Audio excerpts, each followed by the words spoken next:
ना उसमें फॉर्मूला लिखा, सीधे वैल्यू पुट करी और सॉल्व करके दे दिया, तो वहां पर आपके मार्क्स कट हो सकते हैं बेटा। क्यों हो सकता है कट? और पहला ही ऑप्शन पढ़ा और बोला हाँ यही करेक्ट है और टिक कर दिया, नेक्स्ट क्वेश्चन पे चले गए। ठीक है, सो बी केयरफुल। आप डी ब्लॉक में लेते हो लेकिन ट्रांजिशन एलिमेंट नहीं कहलाता है। क्यों? क्योंकि जिंक का एटॉमिक नंबर 30 होता है और अब हमने यहाँ पे क्या लिया, डिबाल एच लिया, तो ये क्या कराएगा बेटा, रिडक्शन करवाएगा। ये क्या करवा देगा, मल्टीप्लाई बाय ई नॉट। अभी आपका आया 4.37। सो इस क्वेश्चन में है बहुत इजी सा, सिंपल वैल्यू पुट करनी है। हेलो स्टूडेंट्स, कैसे हो सब? 12th कैसी चल रही है आप लोगों की पढ़ाई? तो ज्यादा मजे में आने की जरूरत नहीं है। अगर एक टफ पेपर निकल चुका है मतलब फिजिक्स का पेपर हो गया है, इसका मतलब ये नहीं है बेटा कि आराम करो। ठीक है, तो हमारा फिजिक्स का पेपर हो चुका है और बच्चों के कुछ बच्चों के रिव्यूज इस तरीके से आए हैं कि पेपर तो सॉल्व कर पा रहे थे लेकिन मैम लेंदी था। तो बेटा लेंदी के लिए हमें सीखना पड़ेगा टाइम मैनेजमेंट। ठीक है, अब केमिस्ट्री का पेपर आ ही गया है मानो, तो हम एक प्रॉपरली, जैसा कि मैंने आप लोगों को एक प्रोवाइड भी किया था कि किस तरीके से आपको पढ़ना चाहिए, किस तरीके से चैप्टर को सुबह रिवाइज करना है, नेम रिएक्शंस करनी है, किस तरीके से क्या करना है, उस चीज को फॉलो करो और अच्छे से प्रिपेयर होके जाओ एग्जाम्स के लिए। ओके, सो आज हम आपके लिए 2025 का 2024-25 ईयर का हम पेपर डिस्कस करेंगे। ठीक है, सो उस पेपर को डिस्कस करने का क्या पर्पस है कि हम जब सॉल्व करेंगे हमें पता लगेगा कि कहाँ पे हम लैग कर रहे हैं, किस तरीके के क्वेश्चंस आते हैं, कुछ क्वेश्चंस डायरेक्ट आते हैं तो उनको किस तरीके से सॉल्व करना है फटाफट, कैसे एक क्वेश्चन में टाइम बचा के दूसरे क्वेश्चन के लिए टाइम हमें रखना है। Getting my point? बिकॉज हर एक क्वेश्चन को आप इक्वल टाइम नहीं दे सकते हो। ठीक है, तो हमें देखना होगा जहां डायरेक्ट क्वेश्चन है, कोई डेफिनेशन लिखनी है तो हम इतने मेंटली प्रिपेयर और अच्छे से प्रिपरेशन करके रखेंगे कि हम उसमें ज्यादा टाइम ना लगाएं और फिर हम वो टाइम उन क्वेश्चंस में लगाएं जिनमें हमें सॉल्व करना है, न्यूमेरिकल्स में। ठीक है, तो आज हम एक पेपर डिस्कस करते हैं। आओ करते हैं तो फिर डिस्कस हम। ठीक है, खुश होके करो, ऐसे ही बोर्ड में एकदम रिलैक्स होके करोगे। एकदम रिलैक्स बोल दिया इसका मतलब ये नहीं है मैम का कि वहां रिलैक्स ही हो जाओ। इतना भी ध्यान रखो कि कैसे टाइम को मैनेज करना है। लास्ट में आपके पास टाइम बचना चाहिए फॉर रिवीजन। ठीक है, एक बार पूरा पेपर रिवाइज जरूर करना है। रिवाइज का मतलब रीचेक करना है। ठीक है, रिवीजन तो नहीं बोलेंगे बट रीचेक बोल सकते हैं अपन कि कहीं ऐसा ना हो जाए कोई क्वेश्चन रह जाए। ठीक है, एक और बड़ी बात मैं आपसे बोलना चाहती हूं बेटा कि इस बार बोल रहे हैं ऑनलाइन चेकिंग होगी, तो कुछ बच्चों के डाउट्स आए हैं कि मैम ऑनलाइन चेकिंग में क्या प्रेजेंटेशन पे वर्क नहीं करना है? ऐसा बिल्कुल भी नहीं है। ठीक है, ऑनलाइन चेकिंग में भी प्रेजेंटेशन मैटर करता है। क्यों करता है? क्योंकि होगा तो आपका ही पेपर चेक, बस इतना सा फर्क है कि हार्ड कॉपी में चेक ना होकर वो स्कैन्ड कॉपी में चेक होगा। तो पेपर तो आपका ही है, अगर प्रेजेंटेशन अच्छा होगा it will give a positive impact. ठीक है, एक अच्छा इंप्रेशन पड़ेगा एग्जामिनर जब, इवेल्युएटर जब उस कॉपी को चेक करेगा। Is it clear? So please be careful, properly आप क्वेश्चंस सॉल्व कर रहे हो नहीं कर रहे हो, गिवन जो है वो आप प्रॉपर लिख रहे हो और प्रेजेंटेशन भी प्रॉपर होना चाहिए। क्योंकि आप सबको पता है आप 10th का बोर्ड दे चुके हो पहले भी और अभी भी फिजिक्स का दे चुके हो, आपके भी स्कूल्स वगैरह में सब जगह बताया होगा कि मार्किंग स्कीम के अकॉर्डिंग मार्क्स मिलते हैं, मतलब हर एक चीज के मार्क्स होते हैं। सो आप ऐसा ना करो कि एक क्वेश्चन देखा आपने, एक न्यूमेरिकल देखा और आपने सोचा अरे यार ये तो बहुत इजी है, एनसीईआरटी का ही क्वेश्चन है, ना उसमें फॉर्मूला लिखा, सीधे वैल्यू पुट करी और सॉल्व करके दे दिया, तो वहां पर आपके मार्क्स कट हो सकते हैं बेटा। क्यों हो सकता है कट? क्योंकि आपने फॉर्मूला नहीं लिखा है। ठीक है, सो प्रॉपर पेपर आपको सॉल्व करना होगा। क्लियर? ओके, सो आज हम एक पेपर सॉल्व करते हैं। सबसे पहले आपके आते हैं एमसीक्यूज। सो एमसीक्यूज सॉल्व करने के लिए प्रॉपर कॉन्फिडेंस होना चाहिए आप में और एमसीक्यू को आप रीड कर सकते हो अपने रीडिंग टाइम में। ठीक है, जो आपका रीडिंग टाइम है उसमें आप देख सकते हो कि किस किस एमसीक्यू में आपको टाइम लगाना है या किस एमसीक्यू में डायरेक्ट आंसर है। तो वो जो रीडिंग टाइम है वो आप वहां पर यूज कर सकते हो। Okay, come to the question number 1, the charge required for the reduction of 1 mole of MnO4 minus to MnO2। Okay, तो हमें यहां पर क्या पूछा है बेटा कि चार्ज बताओ जब MnO4 माइनस जो है, MnO4 माइनस वो किस में कन्वर्ट हो रहा है, MnO2। ठीक है, सिंपल सा क्वेश्चन है, कुछ नहीं करना है इसमें। देखो दिमाग कहां लगाना है आपको, यहां पर Mn का ऑक्सीडेशन स्टेट फाइंड करना है दोनों केस में। ठीक है, अगर मैं इस केस में करूं तो क्या आएगा बताओ, +4। ये कैसे ऑक्सीडेशन स्टेट हम निकालते हैं ये हम लोग डिस्कस कर चुके हैं हमारे चैप्टर्स जब हमने डिस्कस करे थे। अभी मैं हर चीज आपको ढंग से एक्सप्लेन नहीं कर पाऊंगी बिकॉज आपके पास टाइम कम है। जो बच्चे सिर्फ इसी मोटिव से वीडियो देख रहे हैं कि हमें पेपर सॉल्व करना आना चाहिए, तो उनको मैं अगर इसमें कॉन्सेप्ट बताने लगी तो वीडियो बहुत बड़ा हो जाएगा और पूरा आप पेपर डिस्कशन नहीं देख पाओगे। ठीक है, सो यहां पर Mn क्या आएगा, +7। ठीक है, सो +7 Mn का ऑक्सीडेशन स्टेट इधर है और रिएक्टेंट साइड में +7, प्रोडक्ट में 4। दैट मीन्स चेंज कितने का हुआ, 3 का, 3 चार्ज का हुआ। इसका मतलब आपका चार्ज रिक्वायर्ड कितना हो गया, 3 फेराडे। यहां तक कोई प्रॉब्लम? सो फर्स्ट क्वेश्चन का आंसर क्या हो जाएगा, B. Come to the second question, which among the following is a false statement. Please be careful while doing this type of question. जहां भी फॉल्स लिखा आए, नॉट करेक्ट आए, उसको अंडरलाइन कर लो। जल्दबाजी में ऐसा मत करना कि आपने फॉल्स नहीं पढ़ा और पहला ही ऑप्शन पढ़ा और बोला हाँ यही करेक्ट है और टिक कर दिया, नेक्स्ट क्वेश्चन पे चले गए। ठीक है, सो बी केयरफुल। फॉल्स जैसे ही आया मैंने अंडरलाइन कर दिया क्योंकि मुझसे भी गलती हो जाती है। ओके, सो इनकरेक्ट स्टेटमेंट मुझे फाइंड करना है। फर्स्ट देखो, rate of zero order reaction is independent of initial concentration of reactant, this is correct. ठीक है, आपको पता है जीरो ऑर्डर की जो रेट होती है वो इनिशियल कॉन्सेंट्रेशन पे डिपेंड नहीं करती। जीरो ऑर्डर की रिएक्शंस में जो हाफ लाइफ होती है वो इनवर्सली प्रोपोर्शनल होती है to the rate constant, correct, ये भी एकदम स्टेटमेंट करेक्ट है। And third one is molecularity of a reaction may be zero. ये क्या बोल दिया, मॉलिक्यूलैरिटी अगर जीरो होगी तो कैसे बात आगे बढ़ेगी। मतलब क्या हुआ, मॉलिक्यूलैरिटी क्या था, इफ यू रिमेंबर, जो कि आपके पार्टिकल जो भी मॉलिक्यूल्स हैं वो क्या कर रहे हैं, रिएक्ट करके एक प्रोडक्ट बना रहे हैं। तो ऐसा हो ही नहीं सकता, जीरो मॉलिक्यूल या जीरो एटम रिएक्ट नहीं कर सकते ना। इफेक्टिव कोलिजन कैसे होगा भाई, रिएक्ट ही कुछ नहीं कर रहा तो कैसे हो पाएगी रिएक्शन। ठीक है, सो ऐसा हो ही नहीं सकता है। That means C statement is the false statement. That means molecularity कभी भी कोई भी रिएक्शन की जीरो नहीं हो सकती। ठीक है, okay, third, the number of molecules, yes molecularity आ गया वापस। The number of molecules that react with each other in an elementary reaction is a measure of the.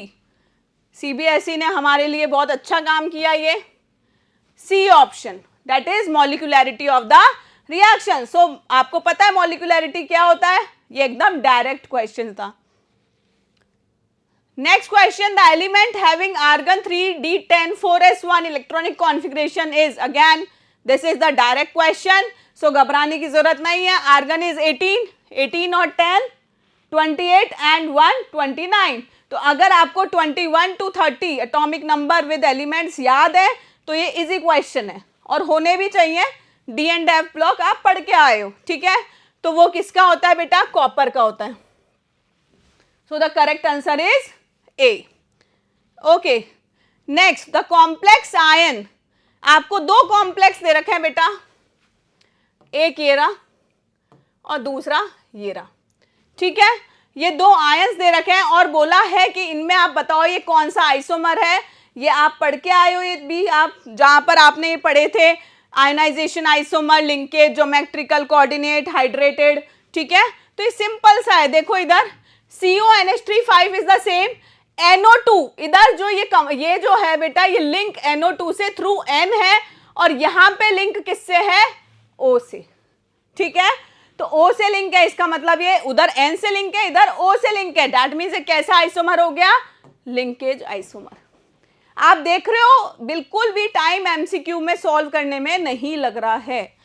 Okay next, the diamagnetic species is, okay यहां पर आपको 4 compound दिए और पूछा diamagnetic species, तो बेटा इसके लिए एक सबसे इंपॉर्टेंट चीज जो आपको पता होनी चाहिए कि कौन से स्ट्रॉन्ग फील्ड लिगैंड होता है और कौन से वीक फील्ड लिगैंड होता है, ये आप पढ़ के आए होंगे, ठीक है।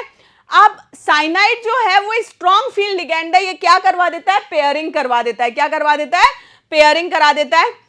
तो इसमें आप क्या करोगे, फटाफट से ऑक्सीडेशन स्टेट पता कर लोगे, जैसे फर्स्ट वाले में Na+2 है, सेकंड में Na+2 है, थर्ड में Fe+3 है और फोर्थ में Cu+3 है, ठीक है। अब आपको सबका एटॉमिक नंबर पता है तो इलेक्ट्रॉनिक कॉन्फ़िगरेशन भी निकाल सकते हो। जैसे निकल है, निकल का एटॉमिक नंबर 28 होता है और इसका कॉन्फ़िगरेशन अगर हम देखें तो क्या होता है, आर्गन 3d एंड 4s, कितना होगा बताओ, 28 है तो ये 2 दे दो आप और ये 8, ठीक है। लेकिन यहां बात करिए Na+2 की, +2 मतलब 2 इलेक्ट्रॉन डोनेट कर दिए तो डी में कितने इलेक्ट्रॉन रह गए, 8 इलेक्ट्रॉन रह गए, एस के निकल गए। अब यहां देखो बेटा, साइनाइड एक स्ट्रॉन्ग फील्ड लिगेंड है तो ये क्या करवा देगा, पेयरिंग करवा देगा। जो 8 इलेक्ट्रॉन है डी में, जो ये 8 इलेक्ट्रॉन है 1 2 3 4 5, अब 6 रह गए ना, क्यों नहीं सॉरी 8 ही है, 6 7 8, ये 8 इलेक्ट्रॉन है। साइनाइड क्या करवाएगा, इस इलेक्ट्रॉन को इधर शिफ्ट करवा के पेयरिंग करवा देगा। पेयरिंग करवा देगा तो सारे इलेक्ट्रॉन्स कैसे हो गए, डायामैग्नेटिक हो गए। तो हमें आंसर पहले ही ऑप्शन में मिल गया है, that is a is correct option.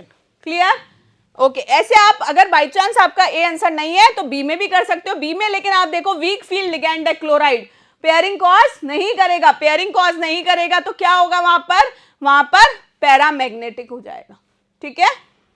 Okay, which is the correct IUPAC name for this compound, easy question है। आपने देखा एक बेंजीन की रिंग है, बेंजीन रिंग पर एक CH3 लगा हुआ है और एक Cl लगा हुआ है, ठीक है। ओके, अब देखो इधर ये CH3 है आपका और ये Cl है, यहां तक कोई प्रॉब्लम है तो बताओ, ठीक है। अब इसमें आपको नेमिंग करनी है। नेमिंग में हमने क्या किया, क्लोरीन जिस कार्बन से अटैच है उसको 1 नंबर दे दिया, 2 नंबर इस कार्बन को, तीसरा और ये 4th, ठीक है।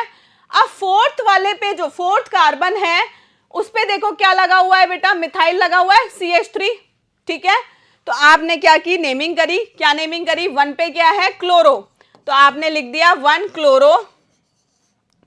मिथाइल कहां पर है, कौन सी पोजीशन पे है, 4 पे, 4 मिथाइल बेंजीन, ठीक है। 1 क्लोरो 4 मिथाइल बेंजीन, ये रहा सी ऑप्शन करेक्ट, कोई प्रॉब्लम इसमें, okay. Next question, what will be formed after oxidation reaction of secondary alcohol with chromic anhydride, very good. Secondary, देखो बच्चों ये आप पढ़ के आए हो और पता भी होना चाहिए, बेसिक सी चीज है कि प्राइमरी अल्कोहल का जब ऑक्सीडेशन होता है तो वो क्या बनाता है, एल्डिहाइड, क्या बनाता है बेटा, एल्डिहाइड। और जब सेकेंडरी अल्कोहल का होता है तो वो क्या फॉर्म करता है, secondary alcohol in the presence of CrO3 क्या फॉर्म करता है बेटा, ketone. This is also a direct question, so the answer will be B. Any doubt, no, okay. Next question, the conversion of phenol to salicylic acid can be accomplished by, ठीक है। आपको conversion करना है phenol का, phenol बना लो सबसे पहले, this is phenol, और आपको बनाना क्या है, सैलिसिलिक एसिड। क्या होता है ये पता होना चाहिए, बहुत इंपॉर्टेंट है बेटा।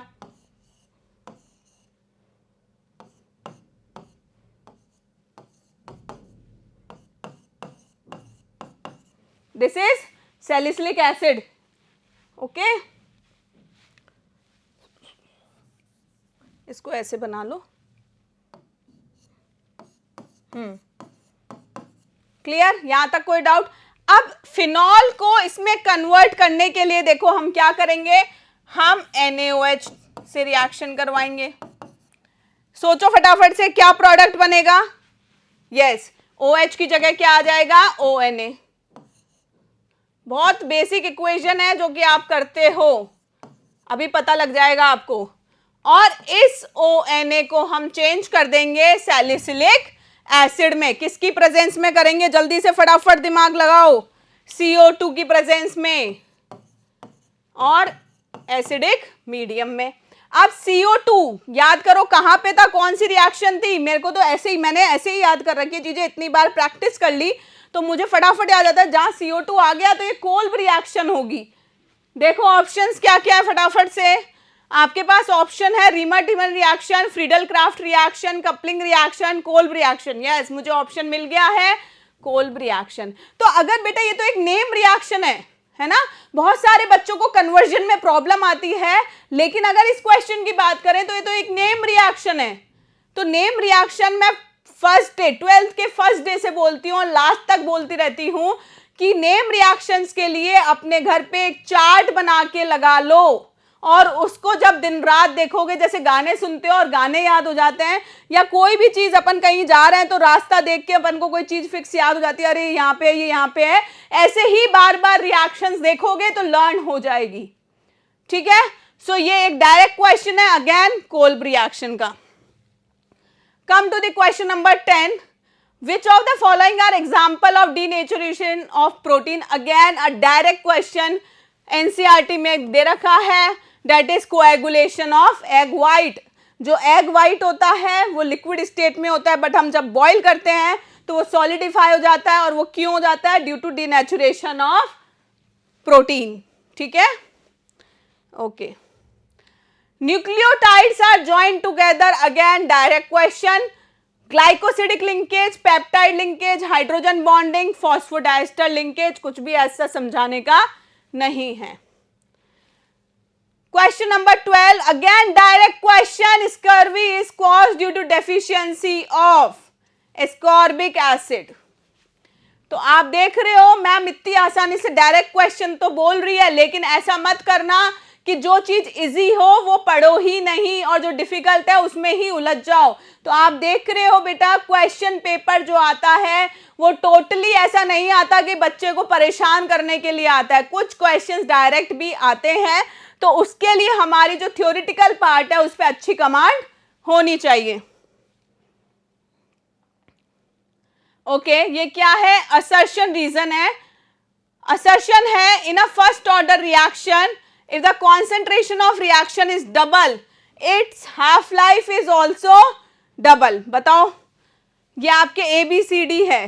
Yes very good, first order reaction में ऐसा नहीं होता है, कॉन्सेंट्रेशन अगर डबल करेंगे तो हाफ लाइफ डबल नहीं होगी। तो देखो कौन सा ऑप्शन है इसमें जिसमें असर्शन फॉल्स है, this is false. The half life of a reaction does not depend upon the initial। yes, यही बात है, इसीलिए हमने फर्स्ट को फॉल्स किया है, क्योंकि जो आपका फर्स्ट ऑर्डर रिएक्शन होती है उसमें हाफ लाइफ इनिशियल कॉन्सेंट्रेशन पे डिपेंड नहीं करती। सो यहां पर हम डी वाला जो ऑप्शन है उसको सेलेक्ट करेंगे, that is assertion is false but reason is true. ठीक है, copper cannot liberate on reaction with dilute mineral acid। copper cannot liberate hydrogen, इसमें होना चाहिए copper cannot liberate hydrogen on reaction with dilute mineral acid। क्या ये सही है, जल्दी बताओ। यस मैम एकदम सही है। अगर आपने रिएक्टिविटी सीरीज 10th क्लास में याद करी होगी या 11th में आपने रिडॉक्स रिएक्शन में टेबल देखी होगी जहां पे आपको रिडक्शन पोटेंशियल दे रखे थे, तो कॉपर हाइड्रोजन से जस्ट नीचे आता है। ठीक है, तो आप ये बोलते हो कि कॉपर जो है वो एसिड में से हाइड्रोजन को रिलीज नहीं करवा पाता है। ठीक है, और उसका क्या रीजन होगा, that copper has positive electrode potential. Copper का कैसा है, पॉजिटिव इलेक्ट्रोड पोटेंशियल है, इसलिए कॉपर हाइड्रोजन रिलीज नहीं करवाता है जब वो रिएक्ट करता है मिनरल एसिड से। So the correct answer will be A. A क्या था हमारा, ए था कि assertion and reason are true and the reason is the correct explanation of assertion। Okay, aromatic primary amines can not be prepared by Gabriel phthalimide reaction या synthesis. क्या ये सही बात है क्या? मुझे तो सही लग रही है, वहां पे नोट भी लिखवाती हूं मैं जब भी ये पढ़ाती हूँ गैब्रियल थैलेमाइड सिंथेसिस, कि हाँ एरोमेटिक प्राइमरी अमाइंस जो है उनको हम प्रिपेयर नहीं कर सकते। और क्यों नहीं कर सकते, उसका रीजन ये लिखा हुआ, that aryl halide do not undergo nucleophilic substitution reaction with the anion formed by phthalimide. Correct. तो क्या बोला हमने कि जो एरोमेटिक प्राइमरी अमाइंस है वो हम प्रिपेयर नहीं कर सकते गैब्रियल थैलेमाइड सिंथेसिस से, क्योंकि उनमें क्या नहीं होता है, न्यूक्लियोफिलिक सब्स्टिट्यूशन रिएक्शन नहीं होती है किसमें, एराइल हैलाइड में। ठीक है, गैब्रियल थैलेमाइड एक नेम रिएक्शन है और उसमें आप क्या देखते हो कि कैसे हैलाइड जो है वो क्या बनाते हैं, अमाइंस बनाते हैं। ठीक है, तो जो आपका एराइल हैलाइड्स होते हैं उनमें न्यूक्लियोफिलिक सब्स्टिट्यूशन नहीं होता है, इसलिए उससे एरोमेटिक प्राइमरी अमाइंस नहीं बनते हैं। सो 15th का आंसर क्या होगा बताओ, दोनों चीजें सही है, so the answer will be A. Okay, vitamin D can not be stored in our body. ये अगेन अ डायरेक्ट क्वेश्चन है, रटने का क्वेश्चन है, रटने का मतलब लर्न करने का क्वेश्चन है। ऐसे क्वेश्चंस को मैं लिख देती हूं एमटीआर, या ऐसे टॉपिक को। एमटीआर पता है क्या होता है, कोई मसाले का नाम नहीं है ना, एमटीएच नहीं है। एमटीआर का मतलब होता है मुझे तो रट लो। ये पता है कहाँ पे करती थी मैं, जब मैं खुद पढ़ाई करती थी तो बेटा जैसे कोई टेबल हो गई, अमाइनो एसिड्स की जो टेबल दे रखी है बायोमोलिक्यूल्स में, या कुछ नेम रिएक्शंस हैं जो हम चेंज नहीं कर सकते ना हमारी मर्जी से, और उनको तो लर्न करना कंपलसरी ही है, तो उनको मैं लिख देती थी बॉक्स बना के एमटीआर, मुझे तो रट लो। ठीक है, तो ऐसे भी क्वेश्चंस आते हैं जो कि आपके एकदम लर्निंग से डायरेक्ट होते हैं। ठीक है, so vitamin D can not be stored in our body. नहीं भैया ये तो गलत बात है, हम तो स्टोर करते हैं क्या? Yes, vitamin D is fat soluble vitamin and is not excreted from the body in urine. अब सुनो, विटामिन डी जो है उसको स्टोर कर सकते हैं, वो स्टोर होता है बेटा लीवर में होता है जिस तरीके से, है ना, तो विटामिन डी को स्टोर हम कर सकते हैं, लेकिन ये बात सही है कि ये हमारी बॉडी से यूरिन से पास नहीं होता है। दैट मीन्स ये स्टेटमेंट इनकरेक्ट है और ये स्टेटमेंट करेक्ट है। तो ऐसा ऑप्शन होता है D, when assertion is false but reason is true. ठीक है, तो ये हमने 16 मार्क्स ले लिए हैं बोर्ड से, 16 एमसीक्यूज हमारे सॉल्व हो गए हैं। ओके, चलो अब आते हैं हम क्वेश्चन पे। The rate constant for a zero order reaction, A से पी में चेंज हो रही है रिएक्शन, ए 0.0030। आपको क्या बोल रखा है, रेट कांस्टेंट गिवन है 0.0030 मोल per litre per second. How long will it take for the initial concentration of A to fall from, आपको इनिशियल दे रखी है, इनिशियल कॉन्सेंट्रेशन ए नॉट ले लेते हैं चाहे हम 0.10 m, और फाइनल कॉन्सेंट्रेशन हमें दे रखी है 0.075 m। आपको बोला 0.10 से 0.75 कॉन्सेंट्रेशन के लिए के भी गिवन है, और आपसे बोला कि कितना टाइम लगेगा। ठीक है, पढ़ लो आराम से। एक इंपॉर्टेंट चीज यहां पर अंडरलाइन कर लो, जीरो ऑर्डर। कौन सा ऑर्डर है, जीरो ऑर्डर। तो जैसे ही जीरो ऑर्डर लिखा फटाफट से दिमाग में हमारे क्या आ जाना चाहिए बेटा, फॉर्मूला। ये देखो, अब मैम को ऐसा नहीं है कि पता नहीं था के क्या होता है, ए नॉट क्या होता है, ए क्या होता है, ये मैं तुम्हें बताना चाह रही हूं कि जब भी पेपर सॉल्व करो तो प्लीज इस तरीके से लिखो, इसके भी मार्क्स होते हैं। इन केस आगे के पार्ट में अगर मिस्टेक हो भी गई तो हमें एटलीस्ट इसके मार्क्स तो मिलेंगे, और अगर हम ऐसे नहीं लिखते हैं तो मार्क्स कट भी जाते हैं। ठीक है, so be careful while attempting the question paper.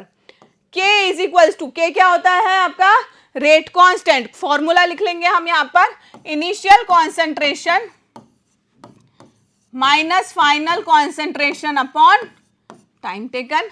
यहां से हमने टाइम ले लिया, इनिशियल कॉन्सेंट्रेशन आपको दे रखी है 0.10 माइनस 0.075 अपॉन के नीचे आ जाएगा टी की जगह, और आपको के कितना दे रखा है बेटा 0.0030 मोल per litre per second.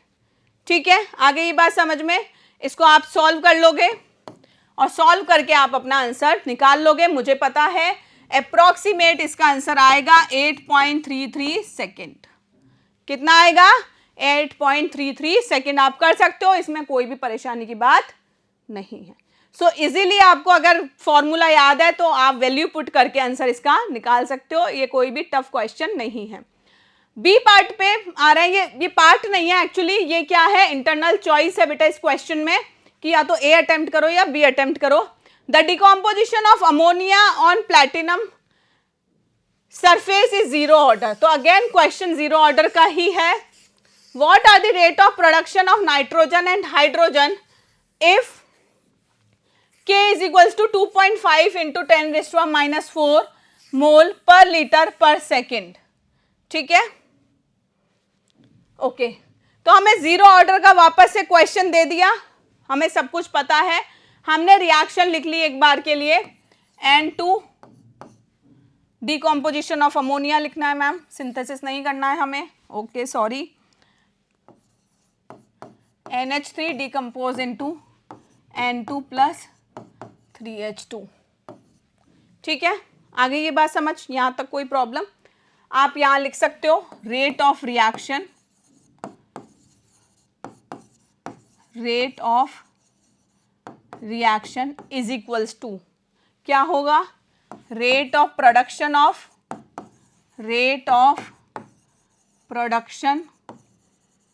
Of nitrogen.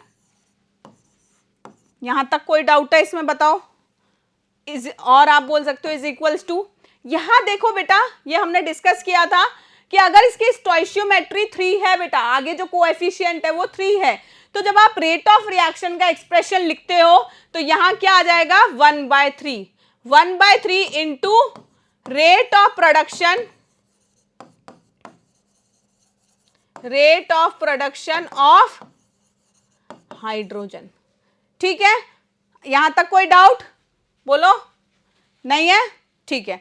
अब आपको गिवन है क्या, आपने लिखा given K is equals to 2.5 into 10⁻⁴ mole per litre per second, mole per litre per second. ठीक है भाई, K दे रखा है आपको, तो रेट ऑफ प्रोडक्शन आपको दे रखा है, तो आप इसको सिंपल कर लो। क्या हो जाएगा ये, आपको किसका पूछा है, what are the rate of production of nitrogen and hydrogen, दोनों का निकालना है। तो हाइड्रोजन का कैसे निकालेंगे, आपने लिखा rate of production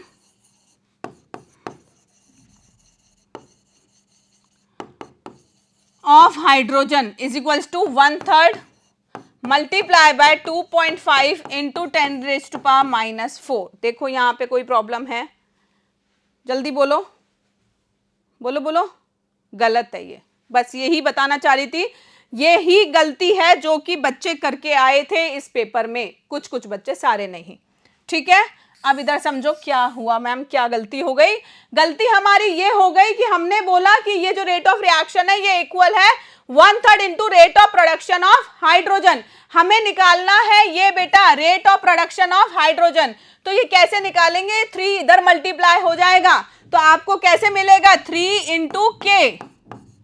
getting my point, 1/3 नहीं करना है आपको, 3 टाइम्स उसे मल्टीप्लाई कर देना है, 3 इंटू के, that will be 3 into 2.5 into 10⁻⁻⁴ mole per litre per second. Clear? यहां तक कोई प्रॉब्लम है? जल्दी बोलो। ठीक है, तो इस तरीके से आप सॉल्व करोगे, 25 3 75, तो ये हो जाएगा 7.5 into 10⁻⁻⁴ mole per litre per second. कोशिश कर रही हूं मैं भी हमेशा यूनिट लिख के दिखाऊं तुम्हें, क्योंकि यूनिट नहीं लिखने के नंबर आपके कट सकते हैं। सो ये आ गया क्या, rate of production of hydrogen. Ma'am यहाँ तो नाइट्रोजन भी पूछा है, तो नाइट्रोजन क्या होगा, नाइट्रोजन इक्वल होगा किसके बेटा, के ही, that is 2.5 into 10⁻⁴ mole per litre per second. पर ऐसा नहीं कि आप कहीं पे लिखे नहीं, इसको प्लीज नेक्स्ट लाइन में ये भी लिख देना कि rate of production of nitrogen is equals to this value, क्योंकि बाय चांस अगर एग्जामिनर इवेल्युएटर को लगा कि ये तो आपने किया ही नहीं है पार्ट और उसके नंबर कट सकते हैं, ठीक है। Okay, next question, define the following terms pseudo first order reaction and half life period of reaction. See ये एकदम डायरेक्ट क्वेश्चन है, डेफिनेशन है, सो मैंने इसके लिए आपको आंसर भी प्रोवाइड कर दिया है। स्यूडो फर्स्ट ऑर्डर रिएक्शन आपको पता है, जैसे एक एग्जांपल मैंने यहां पर दे भी रखा है, कौन सी होती है बेटा, कि ये ओरिजिनली जो है हायर ऑर्डर की रिएक्शंस होती है, लेकिन बिहेव कैसे करती है, फर्स्ट ऑर्डर की तरह कर रही है। क्यों बिहेव कर रही है, क्योंकि यहां पर जो वाटर है वो एक्सिस में प्रेजेंट है, ठीक है, तो इसलिए क्या है, उसकी कॉन्सेंट्रेशन पे डिपेंड नहीं कर रही है रिएक्शन, तो यहां पर आपका जो ऑर्डर होगा वो सिर्फ इसी पे डिपेंड कर रहा है, इसलिए हम इसको बोलते हैं स्यूडो। स्यूडो मतलब होता है फॉल्स, ठीक है, जैसे आप बायो में पढ़ते हो स्यूडोपोडिया, नहीं पता तो कोई बात नहीं, ठीक है, स्यूडो का मतलब होता है फॉल्स, तो ये क्या है, फॉल्स फर्स्ट ऑर्डर की रिएक्शन है। एक्चुअली फर्स्ट ऑर्डर नहीं थी, लेकिन ये बिहेव कैसे कर रही है, फर्स्ट ऑर्डर की तरह, इसलिए इसको स्यूडो फर्स्ट ऑर्डर रिएक्शन बोलते हैं, ये आपको डिफाइन करना होगा। सेकेंड पार्ट है half life period of reaction, तो आपको पता होगा हाफ लाइफ पीरियड क्या होता है, वो पीरियड ऑफ टाइम होता है जब रिएक्टेंट की कॉन्सेंट्रेशन क्या हो जाए, उसकी इनिशियल वैल्यू से हाफ हो जाए। जो भी उसकी इनिशियल वैल्यू है, जब उसकी कॉन्सेंट्रेशन हाफ हो गई, उसमें कितना टाइम लगा हाफ होने में, that is the half life period of reaction. So direct question है, examine the following observation, transition element generally form coloured compound. Again ये क्वेश्चन अगर आया है हमारे पास तो बहुत अच्छी बात है, स्कोरिंग चीज हो गई है। ये क्या है, पहला part, transition element generally form coloured compound, क्यों करते हैं बताओ, यस वेरी गुड, क्यों करते हैं, इसलिए करते हैं क्योंकि जो डी ऑर्बिटल जो होता है वो हाफ फिल्ड होता है या कंप्लीटली फिल्ड नहीं होता है ना, ऐसे ही तो होता है ट्रांजिशन एलिमेंट्स में, ठीक है, तो क्या होता है, इलेक्ट्रॉन्स जो हैं वो क्या करते हैं, एनर्जी एब्जॉर्ब करते हैं, और जो एनर्जी वो एब्जॉर्ब कर रहे हैं उसका कॉम्प्लीमेंट्री कलर हमें दिखाई देता है, ठीक है, तो आप सिंपली ये बोल सकते हो डी ट्रांजिशन की वजह से, डी ट्रांजिशन का मतलब हुआ इलेक्ट्रॉन जो है डी ऑर्बिटल में मूव कर रहे हैं, तो वो डी ट्रांजिशन की वजह से कुछ एनर्जी एब्जॉर्ब कर रहे हैं और उसका कॉम्प्लीमेंट्री कलर हमें शो हो रहा है। बी पार्ट है, zinc is not regarded as a transition element, तो जिंक को, हाँ जी सही बात है, आप डी ब्लॉक में लेते हो लेकिन ट्रांजिशन एलिमेंट नहीं कहलाता है। क्यों, क्योंकि जिंक का एटॉमिक नंबर 30 होता है और इसका कॉन्फ़िगरेशन जो होता है वो होता है आर्गन 3d10 4s2, क्योंकि यहाँ पर डी जो है फुली फिल्ड है, इसलिए बोलते हैं कि इसमें प्रॉपर्टीज जो है ट्रांजिशन एलिमेंट की नहीं है, तो बस यही आंसर लिखना है। Clear, okay.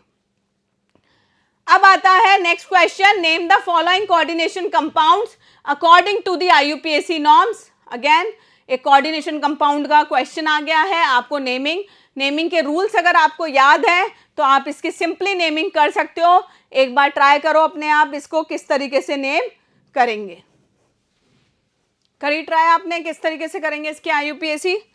Okay, so first part है, देखो क्या लिगेंड है, क्या कॉम्प्लेक्स आयन है, कौन सा मेटल है, क्या है इसमें। ओके करते हैं, चलो। तो इसमें देखो एक NH3 4 है, ये क्या है, अमाइन, ये क्या है, वाटर, जिसको एक्वा बोलेंगे यहाँ पर। कितने अमाइन है, 4, तो आप इसकी नेमिंग करोगे। एक बार अपने आप, बेटा आंसर मैं बता रही हूँ लेकिन मैं चाहती हूँ कि ट्राई आप अपने आप करो, जिससे कि आपको पता लगे कि आपको नेमिंग आ रही है कि नहीं आ रही, कि वापस रूल्स एक बार पढ़ने पड़ेंगे। ओके, सो इसकी नेमिंग होगी टेट्रा अमाइन एक्वा क्लोराइडो। इसके लिए क्या लिखेंगे हम, क्लोराइडो।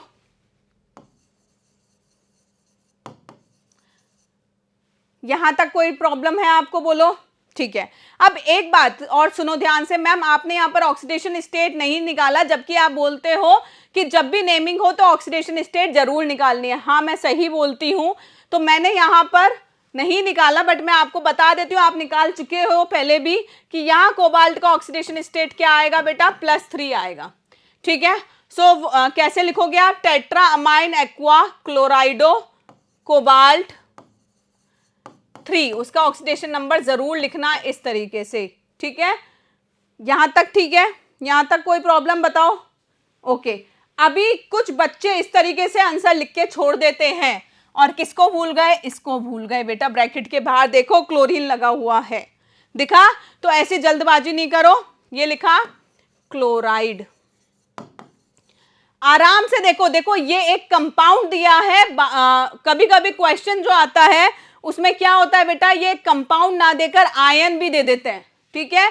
तो वहां पर जब आप आंसर लिखो तो लास्ट में आयन जरूर लिख देना, ठीक है, क्योंकि कई बार बच्चे भूल जाते हैं, इसलिए मैं आपको ये चीज बता रही हूं। तो फर्स्ट वाले का नेमिंग आ गई आपको, ओके। सेकंड वाले में आते हैं। देखो सेकंड वाला बड़ा अच्छा सा है, डाइक्लोरो। क्या है?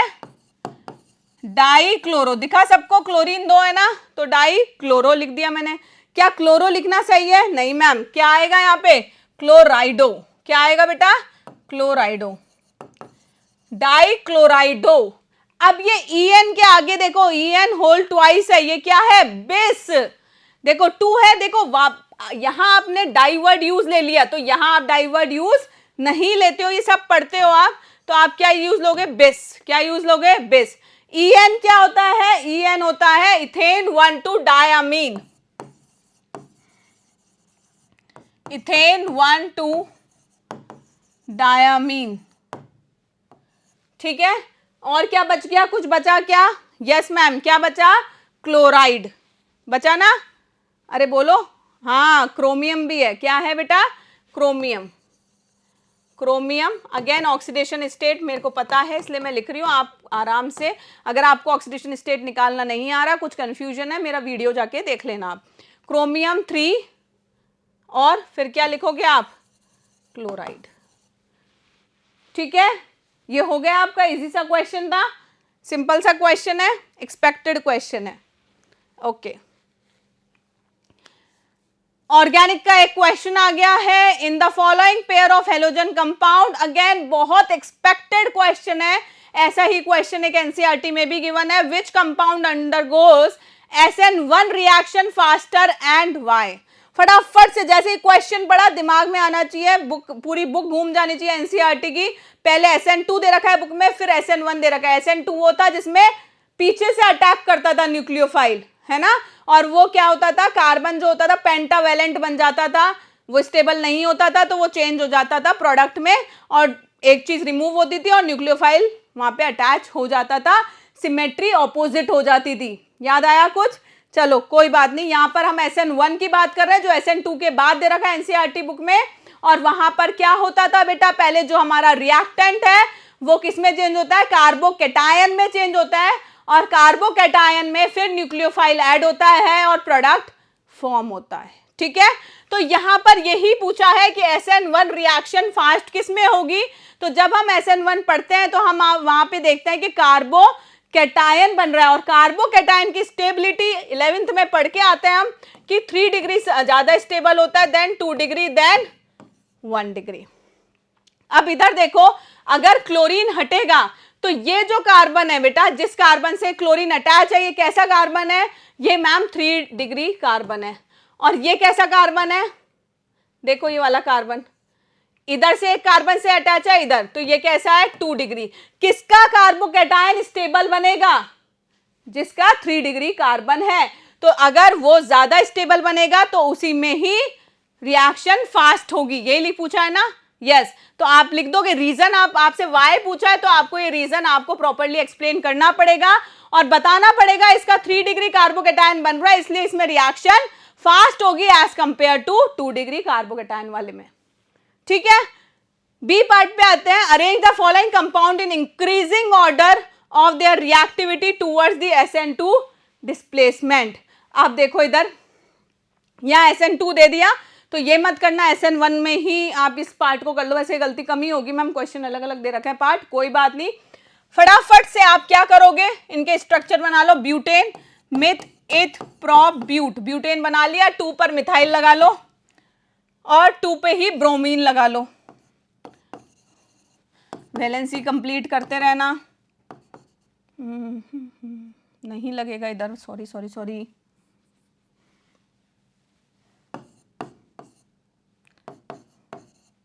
ठीक है, ये क्या बन गया आपका 2 bromo 2 methyl butane, okay, 1 bromo pentane 2 3 4 5 और 1 पर bromo CH3 CH2 CH2 CH2 CH2, ठीक है, 2 ब्रोमो पेंटेन 1 2 3 4 5 पेंटेन बन गया, 2 पर ब्रोमो लगा दो,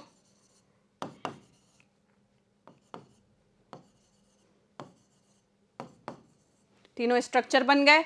अब पूछा है SN2, अब ध्यान से सुनो, मैंने अभी थोड़ी देर पहले SN2 बताया था कि बैकवर्ड अटैक होता है इसमें सिंपली आप क्या देखते हो, जितनी भीड़ भाड़ कम होगी उतना ही जल्दी रिएक्शन होगी, या आप इस तरीके से, ये हमारी लैंग्वेज थी भीड़ भाड़ वाली, स्टेरिक हिंड्रेंस वाली, या आप पढ़ते हो तो आप ये पढ़ते हो कि SN2 रिएक्शन जो है वो 1 डिग्री में होती है सबसे ज्यादा, देन 2 डिग्री में, देन 3 डिग्री कार्बन में। तो अब यहां पे देखो प्राइमरी कौन सा है, ये वाला, ठीक है, सेकेंडरी कौन सा है बताओ, ये वाला, और टर्शरी कौन सा है, ये वाला। अब बस इसको अरेंज कर दो, तो सबसे पहले जो फास्ट रिएक्शन होगी वो किस में होगी जल्दी बताओ, 1 वाले में, ये वाले में, क्या है ये 1 ब्रोमो पेंटेन, सबसे ज्यादा फास्ट इसमें होगी, देन 2 डिग्री वाले में, तो इसका नाम क्या है 2 ब्रोमो पेंटेन, और सबसे देरी से होगी रिएक्शन किसमें, 3rd वाले में, that is 2 bromo 2 methyl butane.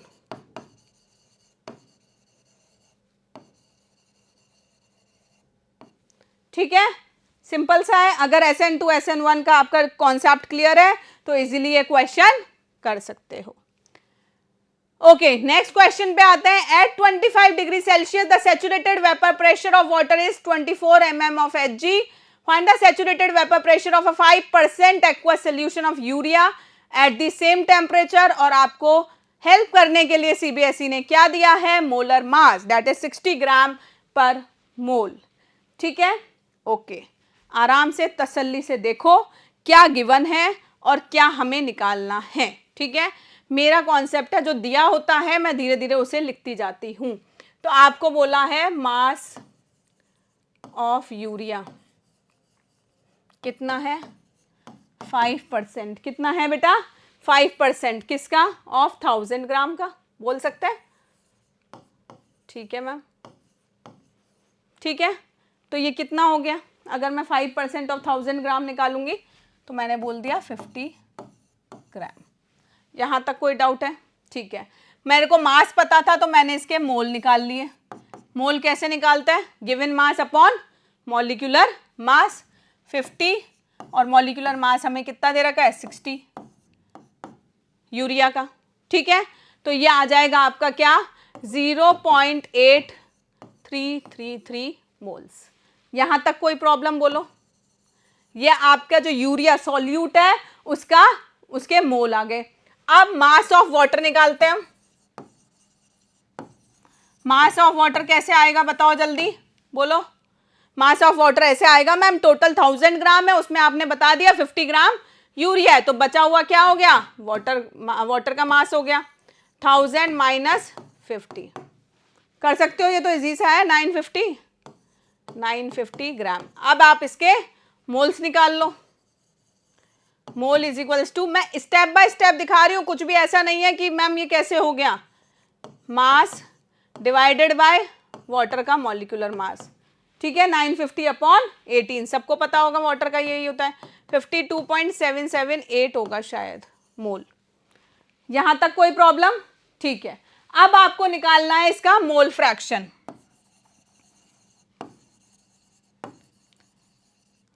शुरू में पहली बार में क्वेश्चन देख के समझ नहीं आया क्या करना है, तो जो गिवन है उससे हेल्प लेते गए हम कि किस तरीके से करना है। मोल फ्रैक्शन कैसे निकालते हैं बताओ। मोल फ्रैक्शन हो गए moles of water upon total number of moles, यही तो करते हो। मोल ऑफ किसके हो गए, वाटर के और यूरिया के। Mole of water plus mole of urea. Water के मोल्स कितने थे? 52.778 52.778 प्लस यूरिया के कितने थे बेटा? 0.8333 मोल। यहाँ तक कोई प्रॉब्लम है? ये आ गया आपका मोल फ्रैक्शन 0.9844। ठीक है, ये आपका मोल फ्रैक्शन आ गया। अब आप मैम कर क्यों रहे हैं? हमें मोल फ्रैक्शन तो पूछा ही नहीं है, आप मोल फ्रैक्शन क्यों निकाल रहे हो? हम इसलिए निकाल रहे हैं कि हमें बोला है आपको वेपर प्रेशर निकालना है। क्या निकालना है बेटा? Vapour pressure. तो वेपर प्रेशर के लिए हम क्या करेंगे? हम फॉर्मूला अप्लाई करेंगे, P nought is equals to pressure into mole fraction.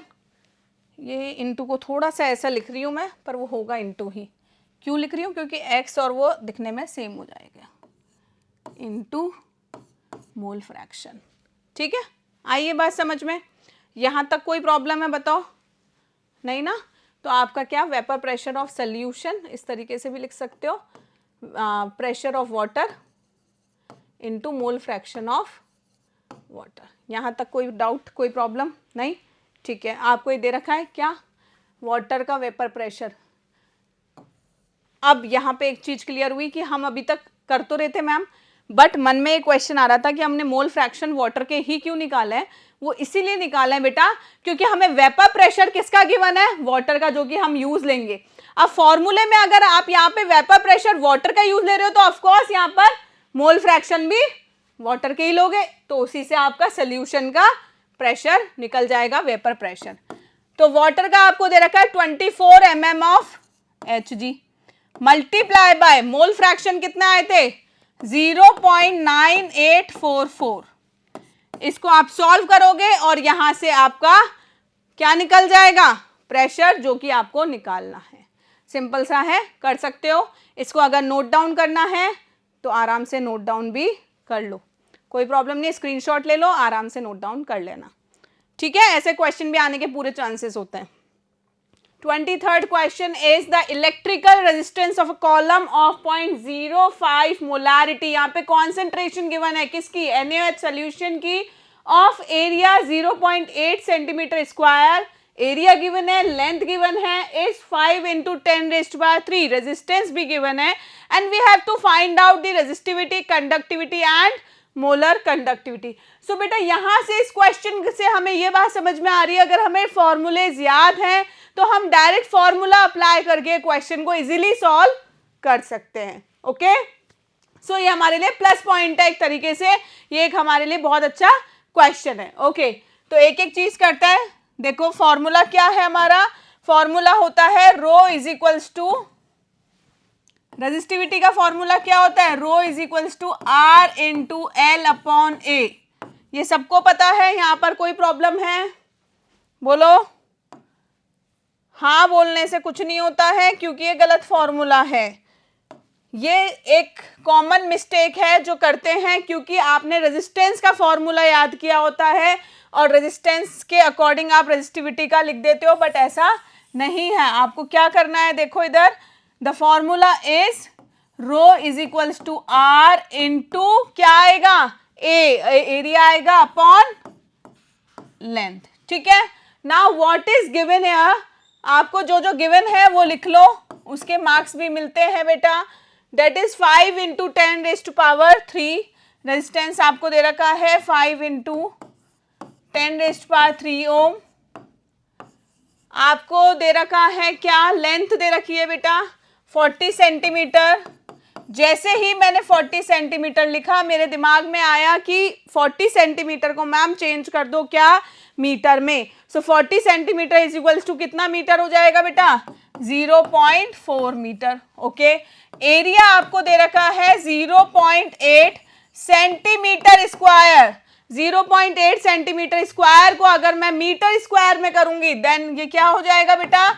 0.8 × 10⁻⁴ metre square. यहां तक कोई डाउट नहीं? ओके, अब हमें सिंपली वैल्यू पुट करनी है। Rho is equals to R आपके पास है 5 × 10⁻3। एरिया आपको पता है 0.8 × 10⁻⁴ एंड लेंथ आपको दे रखी है 0.4, आपने कन्वर्ट कर ली थी। Is it clear? सिंपल सी कैलकुलेशन है, कुछ भी टफ नहीं है इसमें। देखो ये एकदम 2 मल्टीपल हो गया इसका, 5 2 जा 10 हो गया, ये 10 की पावर 4, 10 की पावर 4 मल्टीप्लाई बाय 10 की पावर -4, इट विल बी 1। सो आपका रो कितना आया? 1 आया। रेजिस्टिविटी का आंसर क्या आया? 1 ओम मीटर स्क्वायर। ठीक है, यूनिट जरूर लिखनी है, यूनिट लिखना ना भूलें। क्या ये मीटर स्क्वायर होगा? अगर मैंने लिख दिया है और मुझे यही याद है तो मैं क्या करूंगी बेटा, फॉर्मूले में आप पुट करके देख लो। देखो इधर रेजिस्टिविटी ओम में थी आपकी, ये क्या था आपका एरिया मीटर स्क्वायर, और ये मीटर। तो देखो मीटर से मीटर कट गया, आई बात समझ? तो यहाँ पे आप अपने आप पता कर सकते हो कि आपकी यूनिट सही है कि नहीं है। So the answer will be ohm, resistivity is equals to 1 ohm metre. यहां तक कोई डाउट नहीं? ओके, नेक्स्ट पूछा है इसने क्या? कंडक्टिविटी। कंडक्टिविटी के लिए सिंपल सा फॉर्मूला है बेटा, conductivity is equals to 1 upon rho. 1 upon 1 is, बहुत टफ हो गया ये तो, हाँ क्या हो गया आंसर? 1 हो गया। तो इसकी यूनिट पता होनी चाहिए, लेकिन यूनिट क्या होगी? साइमन पर मीटर, साइमन पर मीटर। सेकेंड पार्ट भी हो गया easily. Molar conductivity, molar conductivity कैसे निकालेंगे? इसका फॉर्मूला पता होना चाहिए। कप्पा जो कंडक्टिविटी निकाली है इंटू 1000 अपॉन सी। सी क्या है? कॉन्सेंट्रेशन, एंड कॉन्सेंट्रेशन आपको गिवन है इधर देखो ये रही 0.05 m। तो आपको सिंपली कप्पा आपका आया है 1 इंटू 1000, और इसमें आप क्या लिख दोगे? कॉन्सेंट्रेशन लिख दोगे। कॉन्सेंट्रेशन आपकी क्या होगी? 0.05 इंटू 10⁻³ यहां तक कोई डाउट है किसी को? मोल पर मीटर क्यूब वो कर सकते हो आप। ठीक है, क्लियर है ये सबको? इसको आप जब कैलकुलेट करोगे तो कैलकुलेट कर लो सिंपल सा, क्या होगा? ये पॉइंट हटाया आपने, ये कट गया। ठीक है, क्या आ गया? 20। क्या आ गया? 20 आ गया। ठीक है, तो इसका आंसर क्या होगा? 20 साइमन मीटर स्क्वायर पर मोल। सो बेटा मैं क्यों आपको बोल रही हूं, इस पे स्ट्रेस डाल रही हूं यूनिट पे, बिकॉज आपको यूनिट लिखना बहुत जरूरी है। आपके मार्क्स कट हो सकते हैं अगर आपने यूनिट मेंशन वहां पर नहीं करी। तो आप फटाफट से इसे नोट डाउन करना है एक बार, तो नोट डाउन कर लो, फटाफट करो। डन? ओके, नेक्स्ट आता है 24th question, complete and balance the following chemical equation. Again ये हमारे लिए एक प्लस क्वेश्चन आ गया। क्यों आ गया? कि इक्वेशंस हमने पढ़ी हुई है। देखो ये इक्वेशंस आपने कहाँ पढ़ी है? डी एंड एफ ब्लॉक में पढ़ी है बेटा।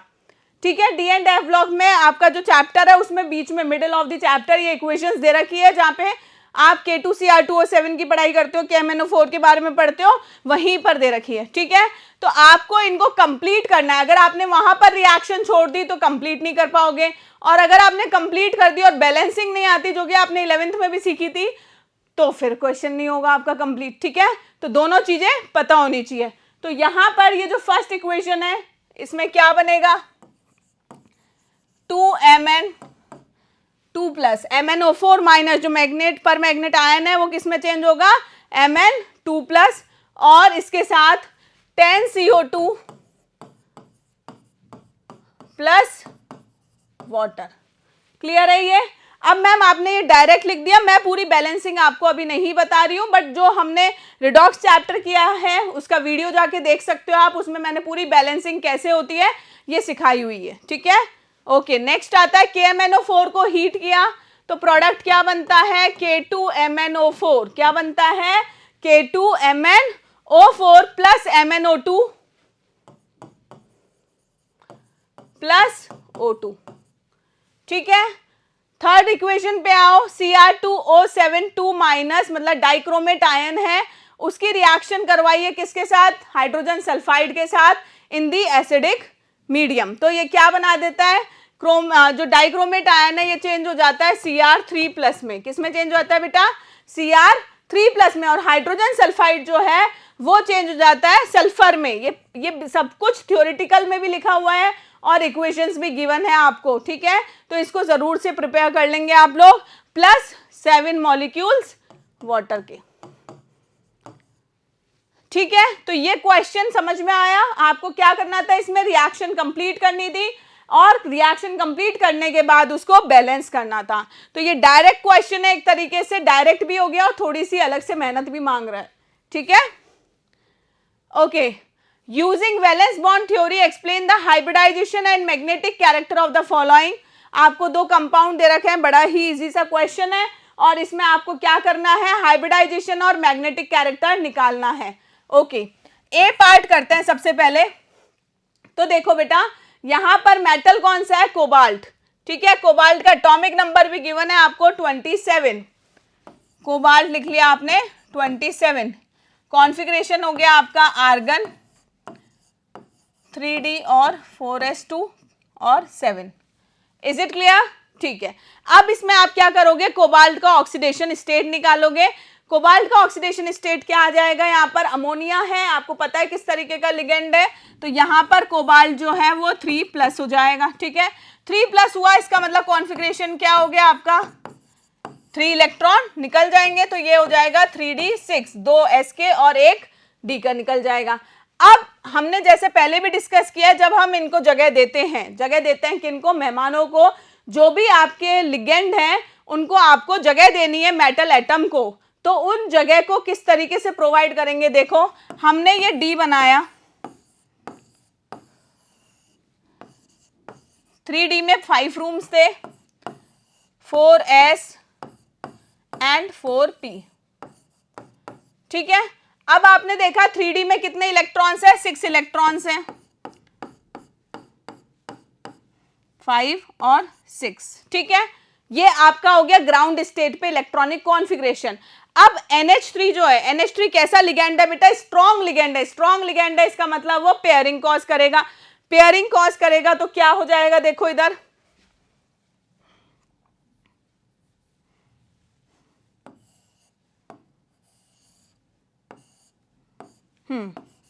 ये हो गए 6।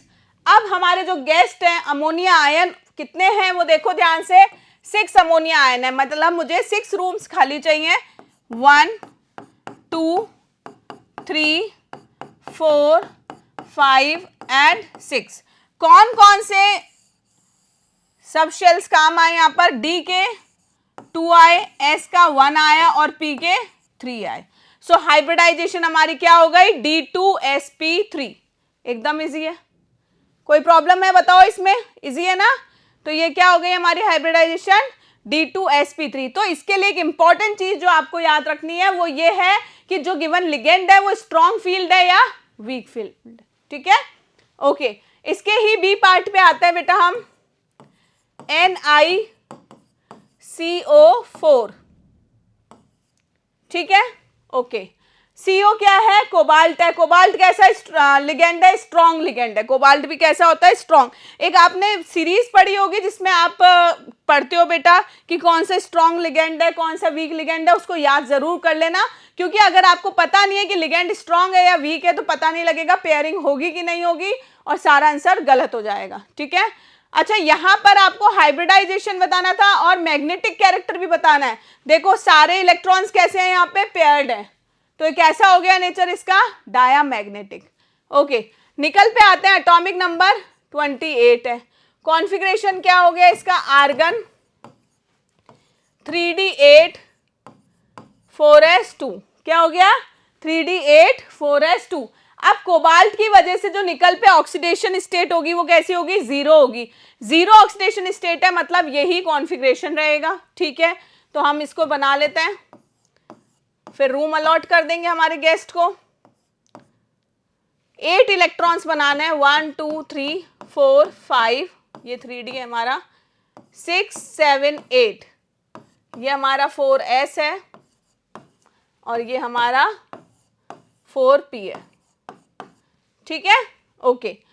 अच्छा, अब देखो 3D में 8 है और 4s में 2 है। ठीक है, अभी मैंने बताया कोबाल्ट कैसा है, स्ट्रॉन्ग फील्ड लिगेंड है, क्या करवाएगा, पेयरिंग करवा देगा। पेयरिंग करवा देगा तो देखो इधर, ये पहले से ही पेयर्ड थे। ठीक है, ये दोनों इलेक्ट्रॉन्स पेयर हो गए और ये S वाले भी इधर आ गए 3D में। ठीक है, अब हमारे पास वेकेंट कौन से हैं, देखो एक 4s का और 3 4p के। मुझे कितने चाहिए, मेरे गेस्ट कितने हैं, 4 है, जिनके लिए मुझे रूम्स चाहिए। ये हो गए 4, कौन कौन से हुए, एक s और 3p। तो कैसा हो गया इसका हाइब्रिडाइजेशन, sp3। कैसा है हाइब्रिडाइजेशन, sp3। और अगर मैं यहाँ पे आपसे पूछूं इसका मैग्नेटिक नेचर कैसा है, तो ये इसका मैग्नेटिक नेचर कैसा है बेटा, डायामैग्नेटिक, क्योंकि सारे कैसे हैं, पेयर है। Clear, any doubt till here? Okay, next आते हैं हम क्वेश्चन पे। डिफाइन द फॉलोइंग, ये एक थ्योरेटिकल क्वेश्चन है, सो मैंने इसमें आंसर भी आपको प्रोवाइड करा है बेटा। थ्योरेटिकल डायरेक्ट क्वेश्चन है ये, आपको इनैंशियोमर्स डिफाइन करना है। तो आपको पता है नॉन सुपर इम्पोजेबल, क्या बोला मैंने, non super imposable mirror image. Enantiomers क्या होता है, non super imposable mirror image are known as enantiomers. पता है आपको ये, यहां तक कोई प्रॉब्लम है? ओके। इनैंशियोमर्स जब होता है तो वो कार्बन कैसा होता है, कायरल होता है, कायरलिटी होती है वहां पर, क्या होती है, कायरलिटी, ठीक है। और एज वेल एज ये भी बोल सकते हो that enantiomers have the unique property of rotating PPL, that is plane polarised light in opposite direction. See, अगर आप ये पॉइंट नहीं लिखते भी हो तो कोई बात नहीं, आपको यहां पर सिंपली इनैंशियोमर को डिफाइन करना है। ओके, नेक्स्ट आता है हमारा रेसिमिक मिक्सचर। रेसिमिक मिक्सचर कौन सा होता है, जिसमें कि आपके दोनों इनैंशियोमर इक्वल हो, ठीक है। रेसिमिक मिक्सचर कैसा होता है, दोनों इनैंशियोमर्स जो हो वो कैसे हो, इक्वल अमाउंट में हो, ठीक है। हम ये बोल सकते हैं कि हमेशा इसमें रेशो कैसा होता है, 1:1 का मिक्सचर होता है। ये कैसा होता है, 1:1। इनैंशियोमर जो भी बन रहे हैं डी या एल हुए, दोनों का रेशो कितना होगा, 50-50% होगा। डी एल ये सब आपको पता है, रोटेट कैसे करता है लाइट को, राइट हैंड साइड में कर रहा है, लेफ्ट हैंड साइड में कर रहा है, उस तरीके से होता है। उन दोनों के मिक्सचर अगर 50-50% बने, इक्वल अमाउंट में हुए, तो उनको हम क्या बोलेंगे, racemic mixture. Why is chlorobenzene resistant to nucleophilic substitution reaction? Again very easy question बेटा। क्लोरोबेंजीन क्या होता है, दिस इज क्लोरोबेंजीन, ठीक है। यहां पर देखो ये क्या है बेटा, ये कैसा कार्बन है भाई, अगर आप ये बीच में ये नहीं बनाओ तो ये कैसा है,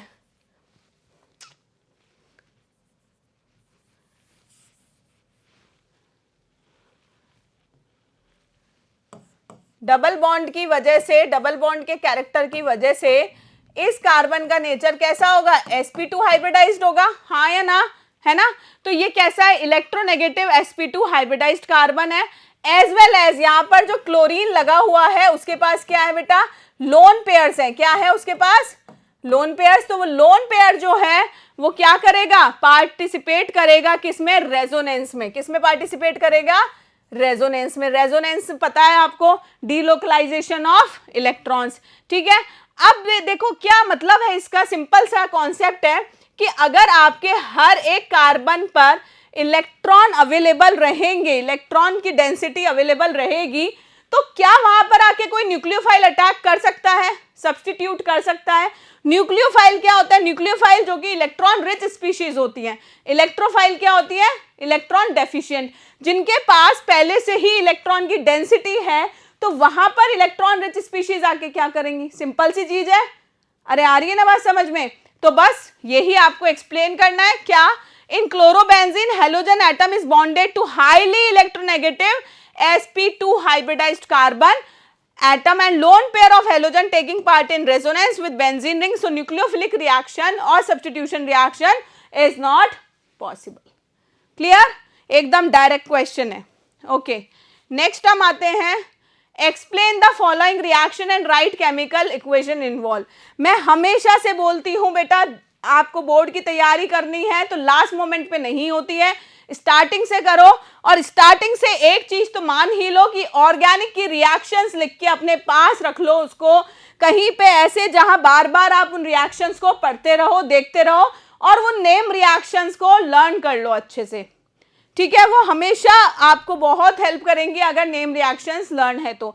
जैसे ये क्वेश्चन है 27 का जो फर्स्ट पार्ट है बेटा, पूरा आपका क्वेश्चन है नेम रिएक्शन बेस्ड।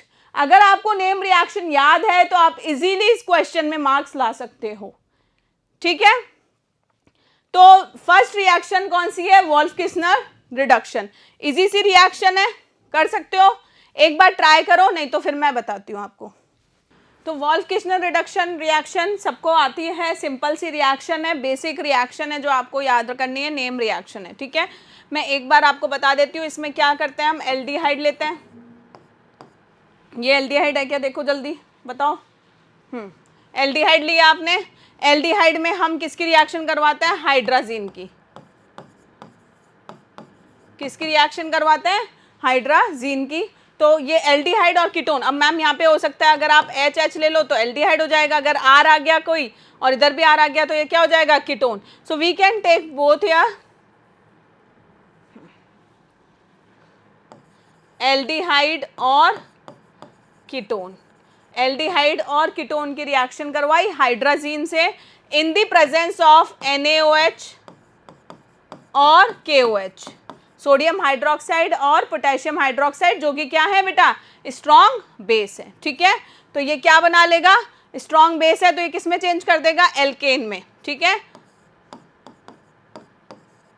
एल्केन में चेंज हो गया, सिंपल सा ये, ठीक है। अगर R होगा तो R हो जाएगा, नहीं तो H होगा तो H में चेंज हो जाएगा, ठीक है। प्लस बताओ क्या होगा, वाटर, ठीक है। तो ये क्या हो गई, वोल्फ-किस्नर रिडक्शन। यहाँ पर रिडक्शन हो रहा है इन the presence of hydrazine, reduction करवा रहा है एल्डिहाइड कीटोन। एक बेसिक सी चीज मैंने आपको बता रखी है कई बार कि हमेशा याद रखो कि एल्कोहल का जो हाइड्रोकार्बन है उनको ऑक्सीडाइज जब करते हैं तो एल्कोहल बनता है, और एल्कोहल का ऑक्सीडेशन होता है तो क्या बनता है बेटा, एल्डिहाइड और कीटोन बनता है, और एल्डिहाइड कीटोन का फर्दर ऑक्सीडेशन होगा तो कार्बोक्सिलिक एसिड बनता है। क्या बनता है, कार्बोक्सिलिक एसिड। अगर मैं उल्टा करूं, कार्बोक्सिलिक एसिड का रिडक्शन करूं तो एल्डिहाइड कीटोन होगा, और एल्डिहाइड कीटोन का रिडक्शन करूं तो एल्कोहल होगा। अगर मैंने एल्कोहल में स्ट्रॉन्ग ऑक्सीडाइजिंग एजेंट डाल दिया तो मुझे क्या मिलता है, कार्बोक्सिलिक एसिड मिल जाता है, ठीक है। ये एक बेसिक सी चीज है, वही यहाँ पर यूज हो रही है कि एल्डिहाइड कीटोन का आपने रिडक्शन किया, रिवर्स में गई रिएक्शन, और कहां पर आके रुकी, हाइड्रोकार्बन पर। कहां पर आके रुकी, हाइड्रोकार्बन, ठीक है। अब बी पार्ट पे आते हैं। बी पार्ट है इटार्ड रिएक्शन। इटार्ड रिएक्शन जैसे ही आया दिमाग में आ जाना चाहिए, टोल्यूइन की रिएक्शन होती है इसमें। किसकी होती है, toluene. What is toluene, benzene पे CH3, यही होता है टोल्यूइन, हाँ ठीक है।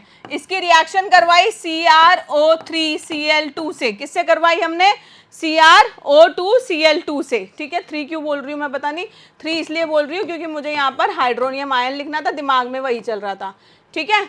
क्रोमियम क्लोराइड से CrO2Cl2 से रिएक्शन करवाई, तो ये क्या करेगा, ये किस में चेंज हो जाएगा, एल्डिहाइड। एल्डिहाइड में भी किस में, बेंजल्डिहाइड। किस में चेंज हो जाएगा बेटा, बेंजल्डिहाइड में। तो ये क्या रिएक्शन हो गई, इटार्ड रिएक्शन, ठीक है। ये 2 पार्ट हो गए अपने। तीसरे पार्ट पे आते हैं कैनिजारो रिएक्शन। बच्चों देखो, एक पढ़ते हो आप एल्डोल कंडेंसेशन और एक पढ़ते हो कैनिजारो। एल्डोल कंडेंसेशन किसमें होता है, जिसमें अल्फा हाइड्रोजन होता है, और कैनिजारो किसमें होता है, जिसमें अल्फा हाइड्रोजन नहीं होता। तो मैं बचपन में ऐसे याद करती थी, बचपन का मतलब मेरे 12th में, कि कैनिजारो जो है कांट, मतलब उसमें नहीं है, कैंसिल, ठीक है। पता नहीं क्यों मैंने ट्रिक बनाई थी, बट मुझे जरूरत लगी थी उस टाइम, इसलिए मैंने बना ली थी। चलो कोई बात नहीं। तो हमने क्या देखा, कैनिजारो रिएक्शन लिखनी है। कैनिजारो में क्या होता है, जिसमें कि अल्फा हाइड्रोजन नहीं होता।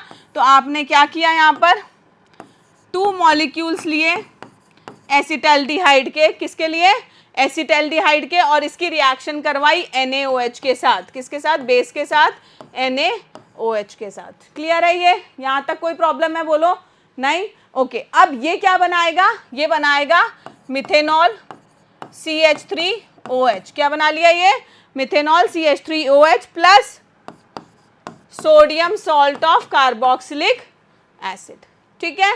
तो ये क्या हो गई, कैनिजारो रिएक्शन। अच्छा होगा अगर आप कैनिजारो रिएक्शन में वहां पर मेंशन कर दो कि ये रिएक्शन कब होती है, जहां पर अल्फा हाइड्रोजन अवेलेबल नहीं होते हैं, ठीक है। अब आते हैं हम 27 के सेकंड पार्ट पे, जिसमें हमें आइडेंटिफाई करने हैं A, B and C, okay. देखो सबसे पहला पार्ट पे आते हैं हम, ये क्या है, इथेनोइक एसिड। इथेनोइक एसिड की रिएक्शन करवाई SOCl2 से। तो जब इस तरीके से रिएक्शन कराते हैं तो क्या बनता है, CH3CO। देखो अब क्या होगा, ये रिएक्शन पड़ी हुई है, एकदम बुक की रिएक्शन है।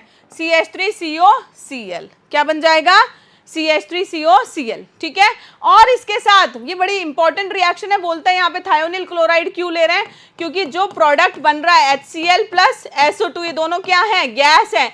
गैस है तो हमें ये प्योर मिल जाता है, इसलिए हम इस रिएक्शन को प्रिफर करते हैं। बट यहाँ पर ये सब कुछ हमें नहीं बताना, ये प्रोडक्ट लिख देना है। और इसमें भी ए पूछा है तो ए क्या हो जाएगा हमारा, CH3COCl।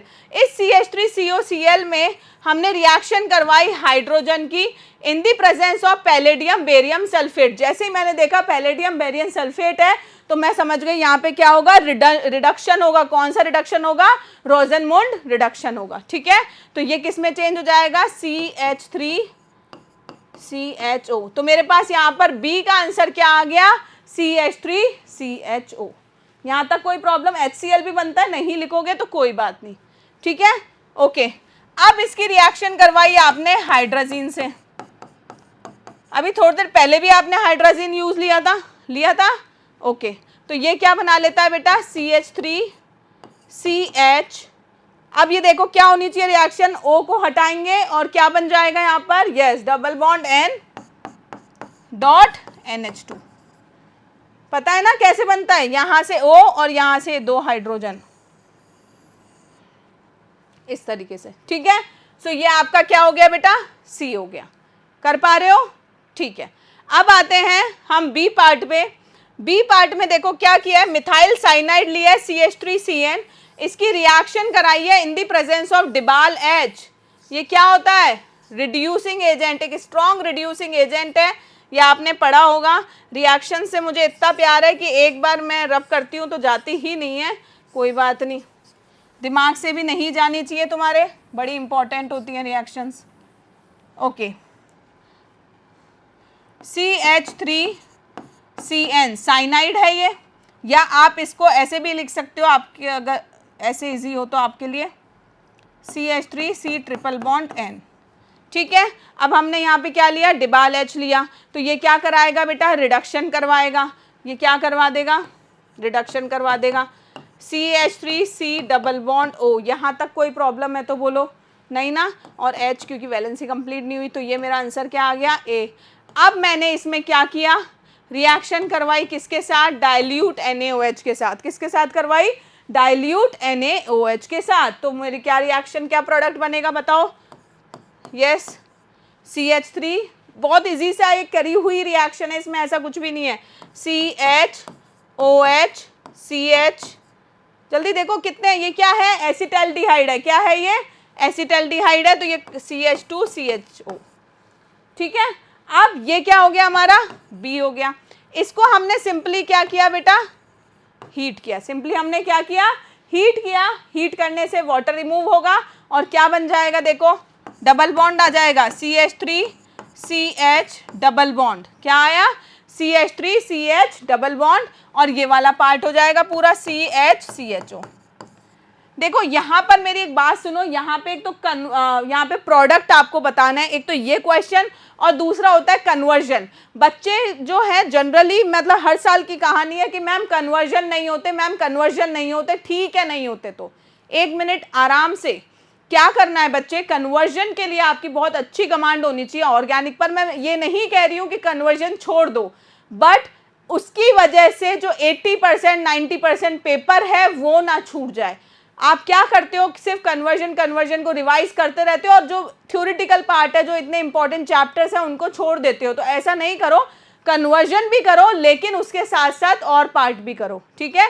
हमें पता ही है हमारा थोड़ा सा वीक पॉइंट कुछ बच्चों का होता है, मैं उनके लिए बोल रही हूँ, मैं ऐसा नहीं बोल रही हूँ कि कन्वर्जन मत करना, लेकिन कुछ जो पार्ट है, जैसे हमारे आप और वीडियोस देख सकते हो जहाँ पर ये ऑर्गेनिक डिस्कस हुई है, तो वहाँ से आप कन्वर्जन इजीली सीख सकते हो, ठीक है। अगर आपको कहीं पे कन्वर्जन नहीं आ रहा, घबराओ मत, और पार्ट तो सॉल्व करो, क्लियर, ओके। वहीं से कॉन्फिडेंस लूज करना शुरू मत कर देना, ओके। नेक्स्ट क्वेश्चन पे आता है, डिफाइन द फॉलोइंग। देखो अब ये कितना प्यारा क्वेश्चन सीबीएसई ने आपके लिए दिया, बहुत अच्छा सोचा आपके लिए। Define the following term glycosidic linkage. Glycosidic linkage आपको पता है क्या होती है, जो आपके कार्बोहाइड्रेट्स होते हैं, कार्बोहाइड्रेट की यूनिट को जो लिंक करता है उसको हम ग्लाइकोसिडिक लिंकेज या ग्लाइकोसिडिक बॉन्ड बोलते हैं, और इसी से ही हम डिफरेंट डाइसैकेराइड, ओलिगोसैकेराइड या पॉलीसैकेराइड फॉर्म होते हैं। ठीक है।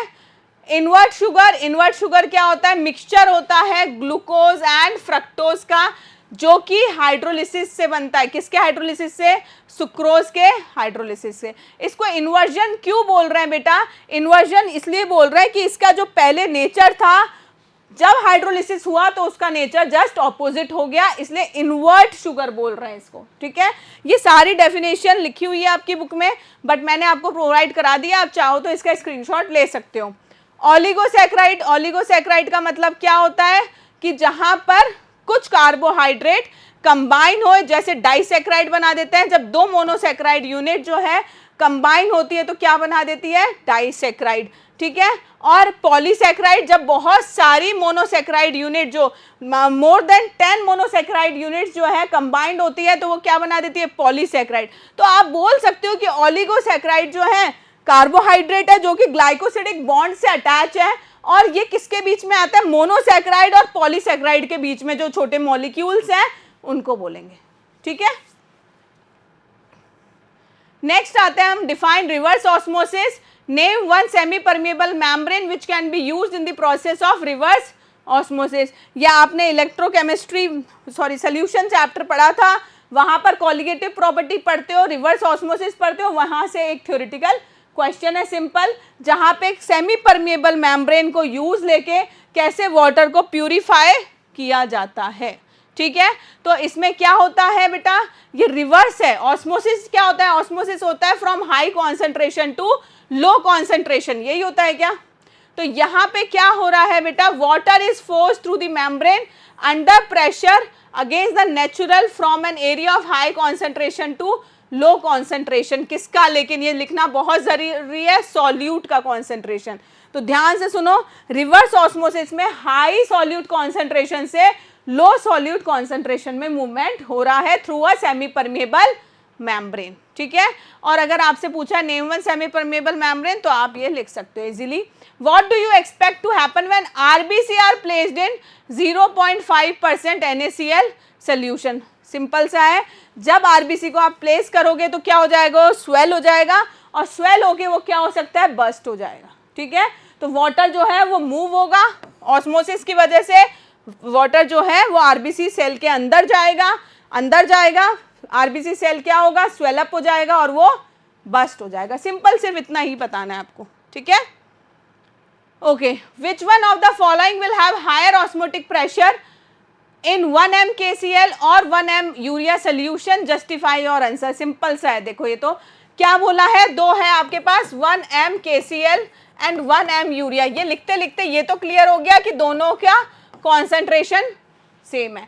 अब आपको पता होना चाहिए कॉलिगेटिव प्रॉपर्टी, आप पढ़ के आते हो, कॉलिगेटिव प्रॉपर्टी में एक इंपॉर्टेंट प्रॉपर्टी होती है ऑस्मोटिक प्रेशर, जो कि डिपेंड होती है only on number of solute. किस पे डिपेंड होती है? Only on number of solute particles. तो वहां पे आप फॉर्मूला भी पढ़ते हो, pi is equals to i CRT। I क्या होता है? Van't Hoff factor. ठीक है। अगर मैं KCl की बात करूं तो वेंट ऑफ फैक्टर आई कितना हो जाएगा? 2 हो जाएगा ना, K plus and Cl minus. ठीक है। तो ये क्या हो गया? 2। और यूरिया के लिए क्या होगा? 1 होगा, क्योंकि KCl क्या होगा? आयोनाइज होके 2 आयन बना लेगा। तो यहां पर देख लो, पाई की वैल्यू किसकी ज्यादा है? KCl की ज्यादा आएगी, क्योंकि आई की वैल्यू ज्यादा है ना, कॉन्सेंट्रेशन और R और T तो कांस्टेंट है। ठीक है। तो आप बोल सकते हो कि osmotic pressure of KCl will be high. ठीक है।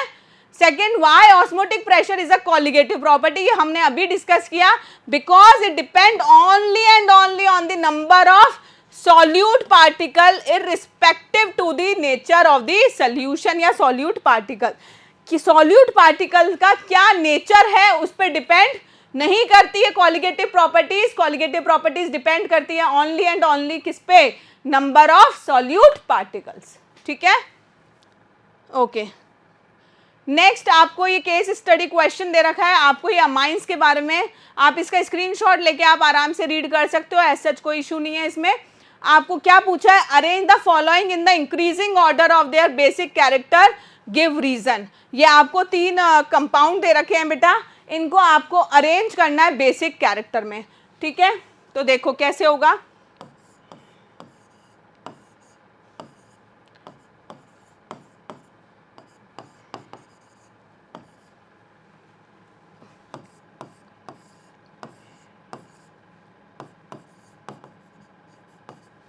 देखो ये मैंने आपका आंसर लिखा है, this will be the order.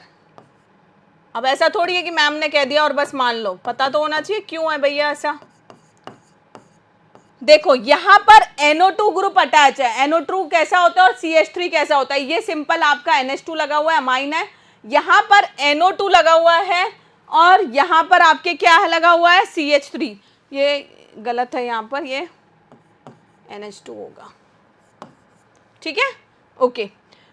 CH3 का नेचर होता है electron withdrawing group, sorry electron donating group, and NO2 कैसा होता है बेटा, इलेक्ट्रॉन विड्रॉइंग ग्रुप, ठीक है।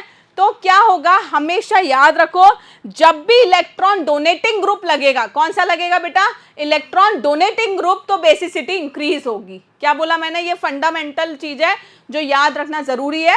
बेसिसिटी इंक्रीजेस कब, जब वहां पर क्या हो, इलेक्ट्रॉन विड्रॉइंग ग्रुप, उल्टा बोल दिया ना, क्या, basicity increases on electron donating group. तो यहाँ पर CH3 कैसा है, इलेक्ट्रॉन डोनेटिंग ग्रुप है, तो बेसिसिटी इंक्रीज हो गई। ये सिंपल अमाइन है आपका, और यहाँ पर इलेक्ट्रॉन विड्रॉइंग ग्रुप है, तो इसकी बेसिसिटी डिक्रीज हो गई, ठीक है। तो आप यहाँ पर नोट लिख सकते हो, इलेक्ट्रॉन इंपॉर्टेंट है, ऐसे क्वेश्चन आता है एग्जाम में, इंक्रीजेस बेसिसिटी, बहुत इंपॉर्टेंट चीज है ये, बहुत इंपॉर्टेंट क्वेश्चन है अमाइन चैप्टर से आपसे, ठीक है, ओके। अब देखो, why pKb of aniline is more than that of methyl amine. Aniline क्या होता है, ये रहा, मिथाइल अमाइन क्या होता है, CH3NH2। आपको बोला कि पीकेबी जो है वो इसका ज्यादा है एज रिस्पेक्ट टू दिस, बताओ क्यों, क्योंकि यहां पर क्या लगा हुआ है, जो ऊपर देखो कंपाउंड आपका, वहां नाइट्रोजन के पास लोन पेयर है, और वो जो लोन पेयर है वो डीलोकलाइज हो जाता है बेंजीन रिंग पे, जिसकी वजह से क्या होती है, इलेक्ट्रॉन की डेंसिटी जो है वो क्या हो जाती है बेटा, कम हो जाती है, ठीक है। Due to delocalisation of lone pair present on the nitrogen, क्या होगी, इलेक्ट्रॉन डेंसिटी डिक्रीज होगी, और इलेक्ट्रॉन डेंसिटी डिक्रीज होने पर पीकेबी क्या हो जाएगा आपका, ज्यादा हो जाएगा, क्योंकि उसकी बेसिसिटी कम हो जाएगी। देखो सिंपल सा कॉन्सेप्ट होता है, बेसिसिटी अगर ज्यादा होगी तो उसका पीकेबी कम होगा, ठीक है। तो इलेक्ट्रॉन डेंसिटी कम हुई, इलेक्ट्रॉन डेंसिटी अगर कम हुई तो बेस कैसा हो गया, वीक हो गया, और बेस अगर वीक हो गया तो उसका पीकेबी हाई हो गया, ठीक है। ये 2-3 यहाँ पे फंडामेंटल कॉन्सेप्ट है जो कि आपको पता होने चाहिए।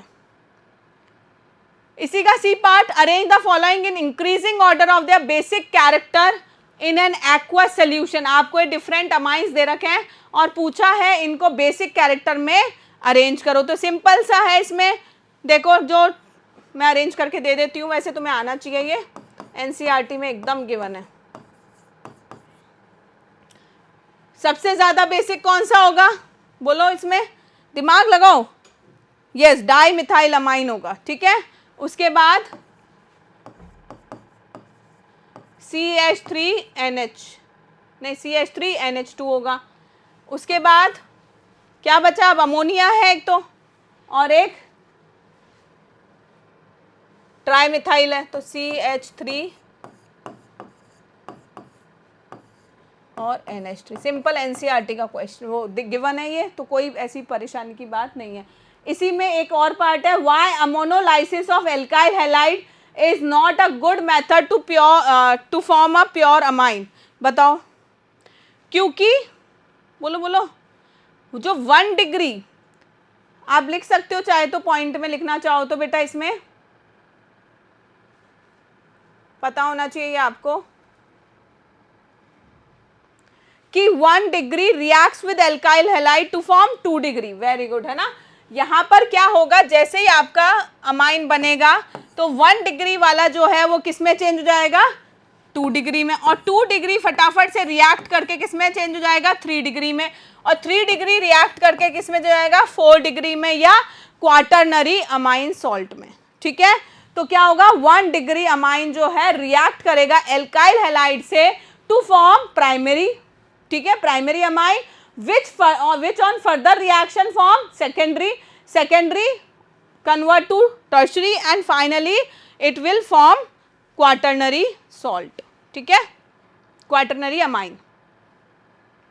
Okay, 31 question, give IUPAC name of, simple सा है, ये आपने चेन सेलेक्ट करी 1 2 3 4 4 कार्बन है, ब्यूट 2 इन 2 पे डबल बॉन्ड है और 1 अल, सिंपल है, but 2 en 1 al. Give a simple chemical test to distinguish between propanol and propanone. देखो बच्चों, आपने बहुत सारे टेस्ट पढ़ रखे होते हैं, तो उन्हीं में से कोई सा भी आप टेस्ट लिख सकते हो। तो आप सिंपली ये कर सकते हो, सबसे पहले आप क्या करोगे, इसमें ट्राई करो एक बार प्रोपेनॉल मतलब एल्डिहाइड हो गया और प्रोपेनॉन क्या हो गया, कीटोन हो गया, कि एल्डिहाइड और कीटोन का फटाफट से दिमाग में लाओ कौन कौन से ऐसे टेस्ट है जिससे कि हम डिस्टिंग्विश कर सकते हैं एल्डिहाइड एंड कीटोन को। तो कौन सा केमिकल टेस्ट है जो कि डिस्टिंग्विश कर सकता है प्रोपेनॉन और प्रोपेनॉल में? तो सिंपल सी बात है बेटा, एल्डिहाइड और कीटोन है, तो हम सिंपल सा एक बहुत इंपॉर्टेंट सा जो हमने टेस्ट पढ़ा भी होता है, वाइवा के लिए भी हम तैयार करते हैं, वो क्या है, आइडोफॉर्म टेस्ट। कौन सा है बेटा, आइडोफॉर्म टेस्ट। तो आइडोफॉर्म टेस्ट कौन देता है और कौन नहीं देता है पता होना चाहिए। प्रोपेनॉन, मैंने क्या बोला, कीटोन जो होता है, प्रोपेनॉन जो होते हैं वो क्या देते हैं, आइडोफॉर्म टेस्ट देते हैं, और उससे क्या फॉर्म हो जाता है, प्रोपेनॉन से येलो प्रेसिपिटेट, क्या फॉर्म हो जाएगा, येलो प्रेसिपिटेट। ठीक है, तो सिंपल आप लिख सकते हो। नेक्स्ट सी पार्ट पे आते हैं, how will you convert the following toluene to benzoic acid. Okay, इसी सा है, टोलुइन क्या होगा, टोलुइन होगा ये, ठीक है, बेंजोइक एसिड क्या होगा, ऐसे करके कन्वर्जन करो। देखो प्रोडक्ट हमें क्या चाहिए, यहाँ पर COOH चाहिए, तो मैं इसको क्या करा दूं, ऑक्सीडाइज करा दूं। मैंने यहाँ पे ले लिया KMNO4 KOH, ठीक है, तो ये किस में चेंज हो जाएगा बेटा, COOK, किस में चेंज हो जाएगा, COOK। ठीक है, यहां तक कोई डाउट है तुम्हें, बोलो। ठीक है, अब मुझे यहाँ पर क्या चाहिए बेटा, COOH चाहिए, तो मैंने क्या किया, इसका हाइड्रोनियम आयन से रिएक्शन करवाई, तो ये किस में चेंज हो गया, देखो इजी है ना, सिंपल है। मैंने ये देख लिया भाई, मेरा ये कन्वर्जन कराना है, इसको इसमें चेंज करना है मुझे। ठीक है, तो इसके लिए मैं क्या करूं, KMNO4 या KOH से रिएक्शन करवाऊंगी, COK बन जाएगा, और इस तरीके से। ठीक है, चलो नेक्स्ट पार्ट पे आते हैं, ethanol to propan two ol. तो यहाँ पे एक तरीके से ना जो एल्कोहल फंक्शनल ग्रुप है वो क्या हो रहा है, शिफ्ट हो रहा है ना, क्या, और एक कार्बन भी इंक्रीज हो रहा है। इथेनॉल में तो भाई 2 कार्बन होता है, और आपका प्रोपेनॉल जो है, प्रोपेन टू ऑल जो है वो 3 कार्बन का है। ठीक है, तो मैं सबसे पहले इथेनॉल लिख देती हूँ। इथेनॉल क्या हुआ, CH3CH2OH। इसकी मैंने रिएक्शन करवाई किसके साथ, कॉपर के साथ।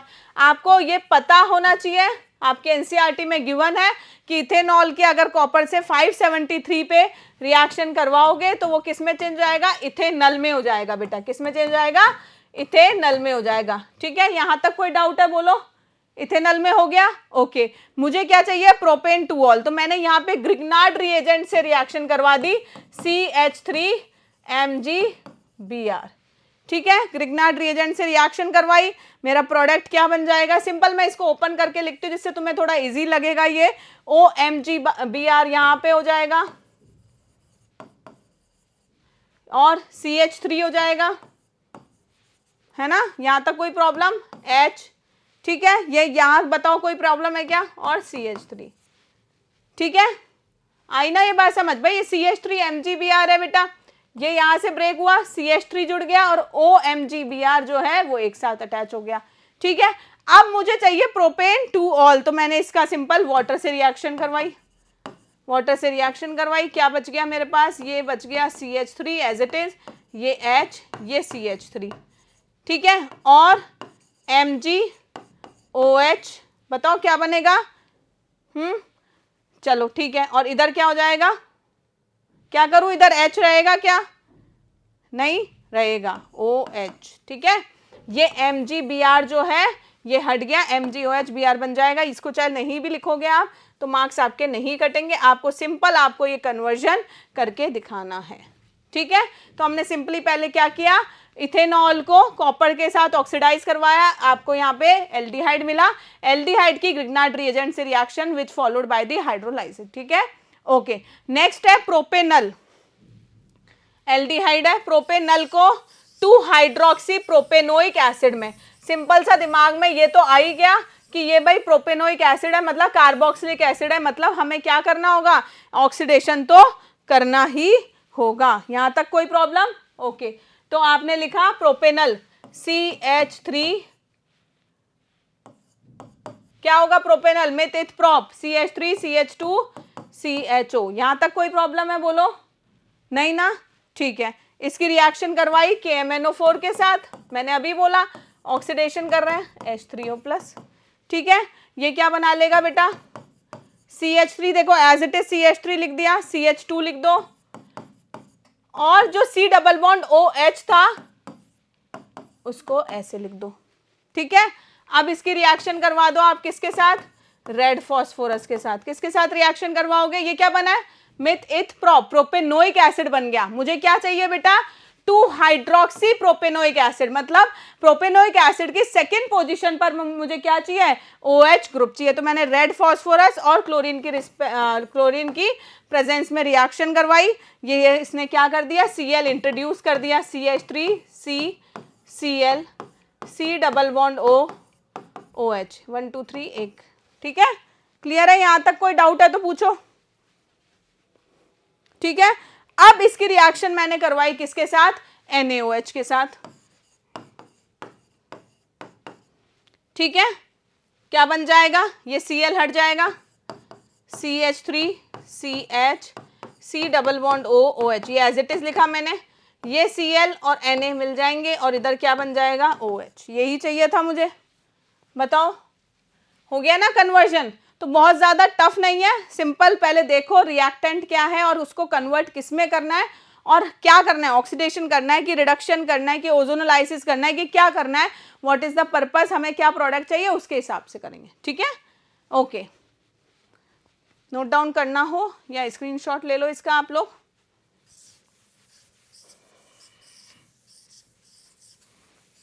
ओके, इसके हम बी पार्ट पे आते हैं, complete each synthesis by giving missing starting material, reagent और प्रोडक्ट। तो आपको क्या दे रखी है, यहाँ पे रिएक्शंस दे रखी है जिसमें कुछ ना कुछ मिस है, you have to find out क्या मिस है और किस तरीके से इसको करोगे, ठीक है। तो इसको करो, यहाँ पे देखो क्या है, NH2OH से रिएक्शन करवाई, यहाँ पे ये प्रोडक्ट बताना है और यहाँ पर ओजोनोलाइसिस हो रहा है, O3 से रिएक्शन हो रही है, लेकिन यहाँ पर आपको रिएक्टेंट बताना है। इसको कम लिखो पहले रिएक्शन को और इसको करो, सिंपल सा है, कुछ नहीं है, आपको रिएक्टेंट दे रखा है, प्रोडक्ट निकालना है, ठीक है। तो अब आप क्या करोगे इसमें, देखो सिंपल ये बना दिया आपने, जो कि मेरे से टेढ़ी रिंग बनी है, ओके, डबल बॉन्ड NOH, ये प्रोडक्ट बन गया, सिंपल है ना, ये ऐसे ओके, ठीक है। नेक्स्ट आपको देखो ये प्रोडक्ट दे रखा है और रिएक्टेंट, तो आप यहां से पता कर सकते हो O3 की प्रेजेंस में अगर ये रिएक्शन हुई है, इसका मतलब यहाँ रिएक्टेंट क्या हुआ होगा, इस तरीके से ये ब्रेक हुआ और ब्रेक होके यहाँ पर O आ गया और आपका प्रोडक्ट बन गया, ठीक है। तो इस तरीके से आपको रिएक्टेंट प्रोडक्ट प्रेडिक्ट करने होते हैं, ठीक है ना। ओके, नेक्स्ट क्वेश्चन पे आते हैं, calculate the standard gives energy of the following. बहुत सारी ऑर्गेनिक होने के बाद चलो एक क्वेश्चन हमें ऐसा मिला, calculate the standard gives energy of the following reaction at 25। आपको एक रिएक्शन दे रखी है और आपको E0 दे रखा है, predict whether the reaction will be spontaneous और नॉट एट 25 डिग्री सेल्सियस, और आपको 1 फैराडे की भी वैल्यू गिवन है, ठीक है। तो अब ये देखो कैसे करोगे, सिंपल सा फॉर्मूला है, कौन सा, delta G0 is equals to NFE0, ठीक है, यही होता है formula, delta G0 is equals to minus NFE0। ठीक है, अब इसमें आप देखो क्या चीज आपको दे रखी है, क्या चीज नहीं दे रखी। तो रिएक्शन में अगर हम क्वेश्चन पूरा पढ़े तो हमें डेल्टा जी निकालना होगा।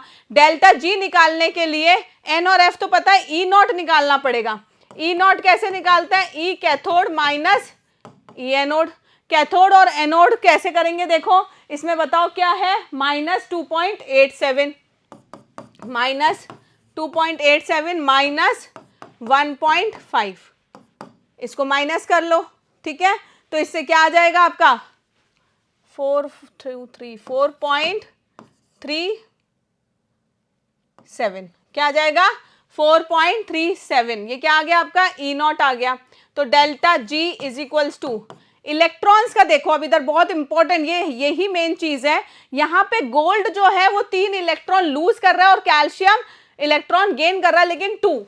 ठीक है, तो यहाँ पे इलेक्ट्रॉन जो है बेटा वो N3 भी है और 2 भी है। तो मैम क्या लेंगे, यहाँ पर एक दिमाग लगाने वाली बात है कि हमें कॉमन फैक्टर लेना पड़ेगा, और कॉमन फैक्टर 3 और 2 में क्या होगा बेटा 6 होगा। क्या होगा 6 होगा। सो हम यहाँ पे -n की जगह हम क्या लिख देंगे 6 लिख देंगे। F की वैल्यू आपको गिवन है, डेट इज 96500। यहां तक कोई प्रॉब्लम है नहीं। मल्टीप्लाई बाय E0 अभी आपका आया 4.37। सो इस क्वेश्चन में है बहुत इजी सा, सिंपल वैल्यू पुट करनी है, लेकिन जो मतलब की कॉन्सेप्ट जो यहाँ पे है वो क्या है कि आप वो पता कर पाओ कि इलेक्ट्रॉन N जो है वो कितने लेने हैं। ठीक है, इसको आप सॉल्व कर लोगे तो आपकी डेल्टा जी की वैल्यू आ जाएगी। ठीक है, आई बात समझ में। अब इधर ध्यान से देखो, ये -4.37 था, ये भी माइनस हो जाएगा। जब आप इसको जो भी सॉल्व करोगे तो आंसर किस में आएगा, प्लस में आएगा। अगर आपका डेल्टा जी का आंसर प्लस में है, दैट मीन्स रिएक्शन कैसी है बेटा, नॉन स्पॉन्टेनियस। कैसी है, नॉन स्पॉन्टेनियस। ठीक है, ओके। बी पार्ट पे आता है, tarnish silver contain Ag2S, can this tarnish be remove by placing tarnish silverware in an aluminium pan containing inert electrolytic solution such as NaCl। ठीक है, आपको यहां पर इलेक्ट्रोड पोटेंशियल की भी वैल्यू दे रखी है, आगे बात समझ में। और आपको बताना है कि क्या हम जो टार्निश हुआ है सिल्वर, टार्निश का मतलब ब्लैकनिंग होती है ना, उसको रिमूव कर सकते हैं क्या, अगर हम उसको किस में रख दें, एल्यूमिनियम पेन में।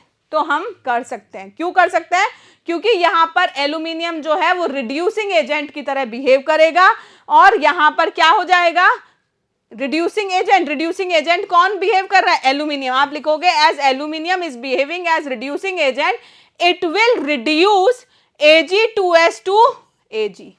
जो आपका सिल्वर सल्फाइड है उसको किस में रिड्यूस कर देगा, ये सिल्वर में कर देगा। क्लियर है, ये सिंपल सा क्वेश्चन है। ओके, इसी का और पार्ट है, डिफाइन द फॉलोइंग। फर्स्ट है सेल पोटेंशियल। सेल पोटेंशियल बोल लो या EMF बोल लो, ये क्या होता है बेटा, इसको हम कितना कोई इलेक्ट्रॉन को मूव कराने के लिए जो भी हमें ड्राइविंग फोर्स अप्लाई करना पड़ता है इलेक्ट्रोकेमिकल सेल में, उसको हम क्या बोल देते हैं, सेल पोटेंशियल। ठीक है, या हम सिंपली ये भी बोल सकते हैं, it is the difference in potential between the 2 electrode. ठीक है, सेल पोटेंशियल क्या हो गया, जो आपके इलेक्ट्रोड है कैथोड और एनोड, उनके बीच में जो पोटेंशियल का डिफरेंस है उसको हम बोल सकते हैं। ठीक है, next is fuel cell. Fuel cell पढ़ा है, वो वाटर का पढ़ा होगा आपने, एनसीईआरटी के लास्ट पेज में दे रखा है इस चैप्टर के। अब फ्यूल सेल कैसा है, इलेक्ट्रोकेमिकल डिवाइस है जो कि केमिकल एनर्जी को चेंज करता है, किसमें, इलेक्ट्रिकल एनर्जी। वहां पे रिडॉक्स रिएक्शन होती है। ठीक है, और ये एनवायरमेंट फ्रेंडली भी होता है। ठीक है, ये सिंपल क्वेश्चन कर सकते हो। ओके, बी पार्ट पे आता है, calculate EMF of the following cell. यहाँ पे आपको कैथोड एनोड गिवन है, उनकी कॉन्सेंट्रेशन गिवन है, E0 गिवन है, log 10 की वैल्यू गिवन है, और आपको क्या निकालना है, EMF निकालना है। तो क्या फॉर्मूला लगेगा, सबसे पहले आप क्या निकालोगे, ई सेल। ई सेल कैसे निकलता है बेटा, E cathode minus E anode, अभी हमने किया था, इजी है ना ये तो। ठीक है, ये क्या हो जाएगा, 0 माइनस 0.40 माइनस एनोड कितना है, ये रहा। जिनको भी ये प्रॉब्लम आ रही हो, मैम कैथोड किसको लेते हैं, एनोड किसको लेते हैं, किस तरीके से, तो इसमें आप बेटा एक बार चैप्टर का वीडियो जरूर देख लेना, तो और भी ज्यादा आपको कॉन्सेप्ट क्लियर इसमें हो जाएंगे। ठीक है, तो इट विल बी 0.36, क्या आ जाएगा, ई सेल 0.36 36। ठीक है, अब फॉर्मूला लगाया हमने। फॉर्मूला क्या होता है बेटा, E naught cell is equals to E naught, यही होता है ना, E naught cell is equals to E naught minus 0.0591। इसके देखो बहुत सारे फॉर्म होते हैं फॉर्मूले के, लेकिन यहाँ पर ये हमारे लिए बहुत इंपॉर्टेंट है, एन लॉग क्यू, कि हम क्या ले रहे हैं। ठीक है, ओके। अब आपके पास ई नॉट है, ये आपको पता है, एन आप देख सकते हो रिएक्शन से 2 है, लॉग 10 ले सकते हो आप। 10 कैसे लोगे, कॉन्सेंट्रेशन। क्यू कैसे होगा, क्यू क्या होता है बताओ, concentration of product upon reactant, तो वो क्या आ जाएगी वैल्यू, 10 आ जाएगी, और लॉग 10 की भी वैल्यू आपको दे रखी है, तो आप ये इजीली ये क्वेश्चन कर सकते हो। मैंने आपको सब कुछ बता दिया है यहाँ पर, परेशान मत हो, जो भी वैल्यूज गिवन है उनको पुट करो और आंसर आपका आ जाएगा। ठीक है, ओके। अब आ गए हम पहुंचते हुए, शुरू से स्टार्टिंग से आ गए हम 33 क्वेश्चन पे, लास्ट क्वेश्चन पे। An organic compound A molecular formula C2H6O oxidises with chromium oxide CrO3 to form a compound B. देखो जैसे ही मैंने CrO3 देखा ना, तो मुझे ये समझ में आ गया इसका ऑक्सीडेशन हो रहा है इसकी प्रेजेंस में, और ये हमने अभी पढ़ा था कि अल्कोहल का ऑक्सीडेशन होता है किसमें, एल्डिहाइड में। ठीक है, compound B on warming with iodine and aqua solution of NaOH give a yellow precipitate of compound C. मतलब ये कौन सा आइडोफॉर्म टेस्ट हो गया, एक तरीके से CHI3 बनता है ना। When compound A is heated with, A का मतलब ethanol, ethanol is heated with concentrated H2SO4 413 Kelvin gives a compound D which on reaction with excess HI to give E। Step by step चलता है, मुझे A पता लग गया है, A आपका C2H6O है, मतलब ये हो गया आपका CH3CH2OH इथेनॉल। अब आपने रिएक्शन करवाई CrO3 से, तो ये इसने एल्डिहाइड बना लिया। एल्डिहाइड क्या बन जाएगा, CH3CHO, एसिटल्डिहाइड भी बोलते हो इसको। ठीक है, अब इसमें क्या बोला है, कंपाउंड बी जो है उसको आपने आयोडीन से रिएक्शन करवाई और उसने येलो प्रेसिपिटेट बना दिया सी का। तो येलो प्रेसिपिटेट किसका होता है, आपने पढ़ा हुआ है CHI3 का। Clear, okay. अब आपने बोला कि जो कंपाउंड ए है, मतलब CH3CH2OH जो है उसको हीट किया कॉन्सेंट्रेटेड H2SO4। देखो अगर यहाँ पर 413 केल्विन नहीं होता, ज्यादा टेम्परेचर होता, 473 केल्विन अराउंड होता, तो ये इथीन बना देता, लेकिन 413 है तो ये क्या बना देगा, ईथर बना देगा। ये बड़ी इंपॉर्टेंट सा कॉन्सेप्ट है, 10th में पढ़ते हो आप। C2H5O C2H5 ये बन गया आपका, तो ये आपका क्या हो गया बेटा, D, दिस इज D। अब आपको बोला D की रिएक्शन करवाई आपने axis of HI, axis of HI की जब रिएक्शन करवाई D में, तो ये क्या बना लेगा, सिंपल सा है, C2H5I बना लेगा। क्या बना लेगा, C2H5I प्लस पानी भी बनता है। ठीक है, आइए बात समझ में, कोई प्रॉब्लम इसमें, बोलो। इजी क्वेश्चन है ये बहुत इजी है, और इस क्वेश्चन ने हेल्प कर दी हमारी कि किस तरीके से क्या बना। हमने अगर सारी रिएक्शन याद है तो हम रिकॉल करेंगे तो हमें पता लग जाएगा कि ABCDE क्या है।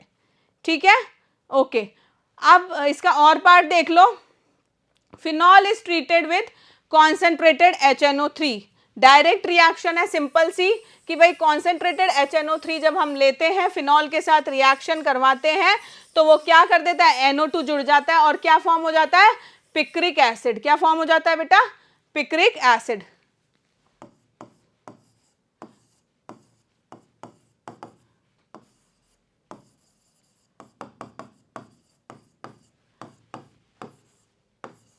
ये OH, NO2, NO2 and NO2। ठीक है, क्लियर है, ओके। सेकंड आता है phenol, sorry, propene is treated with B2H6 followed by oxidation bye hydrogen पर ऑक्साइड। तो ये सिंपल रिएक्शन है, आप NCERT में भी सिंपल देख सकते हो, हाइड्रोबोरेशन वाली रिएक्शन है ये। जो प्रोडक्ट बनेगा वो कुछ इस तरीके से बनेगा। देखो पहले प्रोपीन बनाता है, प्रोपीन आप इस तरीके से भी बना सकते हो, ठीक है, उसकी रिएक्शन करवाई आपने B2H6, तो सबसे पहले ये क्या बनाएगा, मैम बोल रही है बुक में और बताती भी जा रही है, कोई बात नहीं, तुम्हारी हेल्प कर रही हूँ बेटा, ठीक है।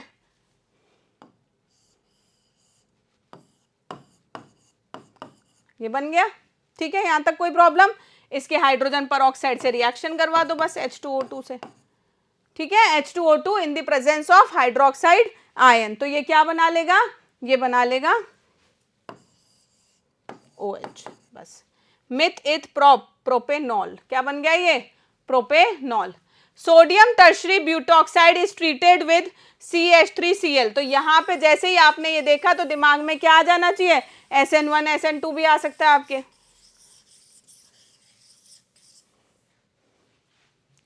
तो sodium tertiary butoxide meth eth prop but, ठीक है, ये आपका सोडियम टर्शरी ब्यूटॉक्साइड ऐसे ही बनेगा ना।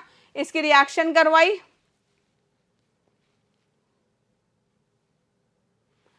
रिएक्शन किससे करवानी है, CH3Cl से। तो पहले आप सिंपली सोडियम टर्शरी ब्यूटॉक्साइड बनाओ और उसकी रिएक्शन करवाओ किससे, CH3Cl से।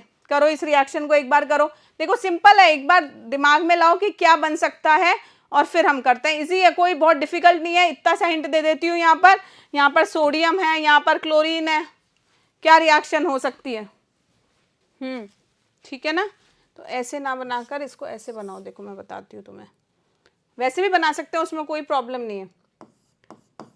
ये सिर्फ इसलिए बना रही हूँ मैं जिससे कि तुम्हें दिख जाएगा कि ये SN2 रिएक्शन है जो मैम हिंट दे रही थी। CH3CONA, ये सोडियम टर्शरी ब्यूटॉक्साइड हो गया, इसकी रिएक्शन करवाई CH3Cl से, ठीक है। अब देखो यहाँ पर क्या होगा बेटा, इसको इस तरीके से भी लिख सकते हो चाहो तो,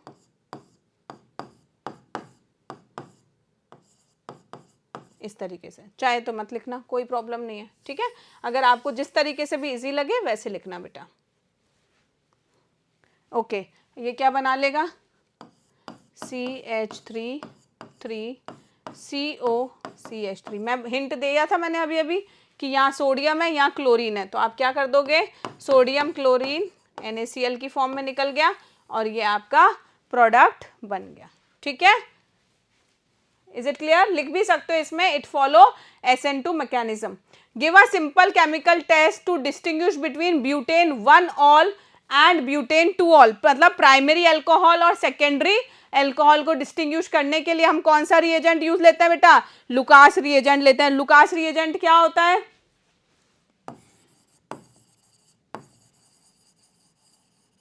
ZnCl2 plus HCl, this is Lucas reagent. क्या होता है, ZnCl2 और HCl भी आप स्पेसिफाई कर सकते हो कैसा, concentrated HCl।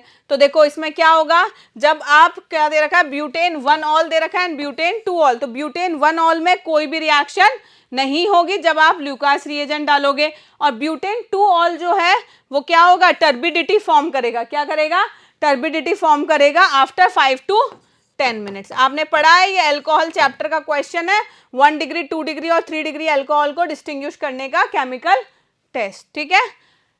Arrange the following in increasing order of acidic strength, phenol, ethanol and water, ठीक है, सिंपल सा है, फिनॉल, इथेनॉल एंड वाटर। तो देखो इधर क्या हुआ, दिस इज फिनॉल,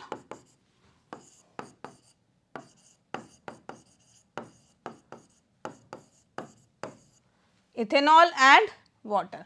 अब इसमें आपको बताना है बेटा कि क्या एसिडिक स्ट्रेंथ होगी। सिंपल सा कॉन्सेप्ट मैं नहीं बता रही हूं, अपने आप लगाओ। फर्स्ट वाले में देखो डीलोकलाइजेशन होगा इलेक्ट्रॉन का, सेकंड में CH3 CH2 कैसे हैं, इलेक्ट्रॉन डोनर है, और H2O में नहीं है ऐसा, तो इनको सिंपली आप इंक्रीजिंग ऑर्डर में कर सकते हो। देखो किस इलेक्ट्रॉन विड्रॉइंग ग्रुप क्या करता है और इलेक्ट्रॉन रिलीजिंग ग्रुप क्या करता है, ये आपको पता होना चाहिए हमेशा, है ना। किससे बेसिसिटी इंक्रीज होती है, किससे एसिडिटी इंक्रीज होती है। So this is the question paper solving session आपका खत्म हुआ। ये एक हमने 2025 का पेपर सॉल्व किया था। जो कि आप देख सकते हो हमने किस तरीके से किया, एज वेल एज आपने देखा कि बहुत सारा पार्ट थ्योरेटिकल भी आता है, डायरेक्ट क्वेश्चंस भी आते हैं। So need not to worry, NCERT पे 100% अगर आप फोकस करते हो तो आप क्वेश्चंस कर सकते हो। तो इधर उधर ना जाने से अच्छा है एनसीईआरटी करो और प्रॉपरली उसके क्वेश्चंस करो, बैक एक्सरसाइज क्वेश्चन, इन टेक्स्ट क्वेश्चंस, और आप इजीली पेपर में अच्छा स्कोर ला सकते हो। जो भी टॉपिक लगे आपको कि नहीं आ रहा है, उसके लिए हमारे वीडियोस देख लो और अच्छे से आपको एक्सप्लेनेशन से उसे समझ में आ जाएगा। ठीक है, तो इसी के साथ ऑल द वेरी बेस्ट। बहुत अच्छे से पेपर करना, जो क्वेश्चन नहीं आए उसको थोड़ी देर रुक जाना और नेक्स्ट क्वेश्चन करना, उसमें उलझ मत जाना, उसको लेकिन वापस कर लेना, छोड़ मत देना। ठीक है, all the very very best. मुझे कमेंट में लिख के बताना किस तरीके का आपका पेपर हुआ। Thank you so much. So that's all for today's class. If you like this video, please like, share and subscribe our channel. Thank you.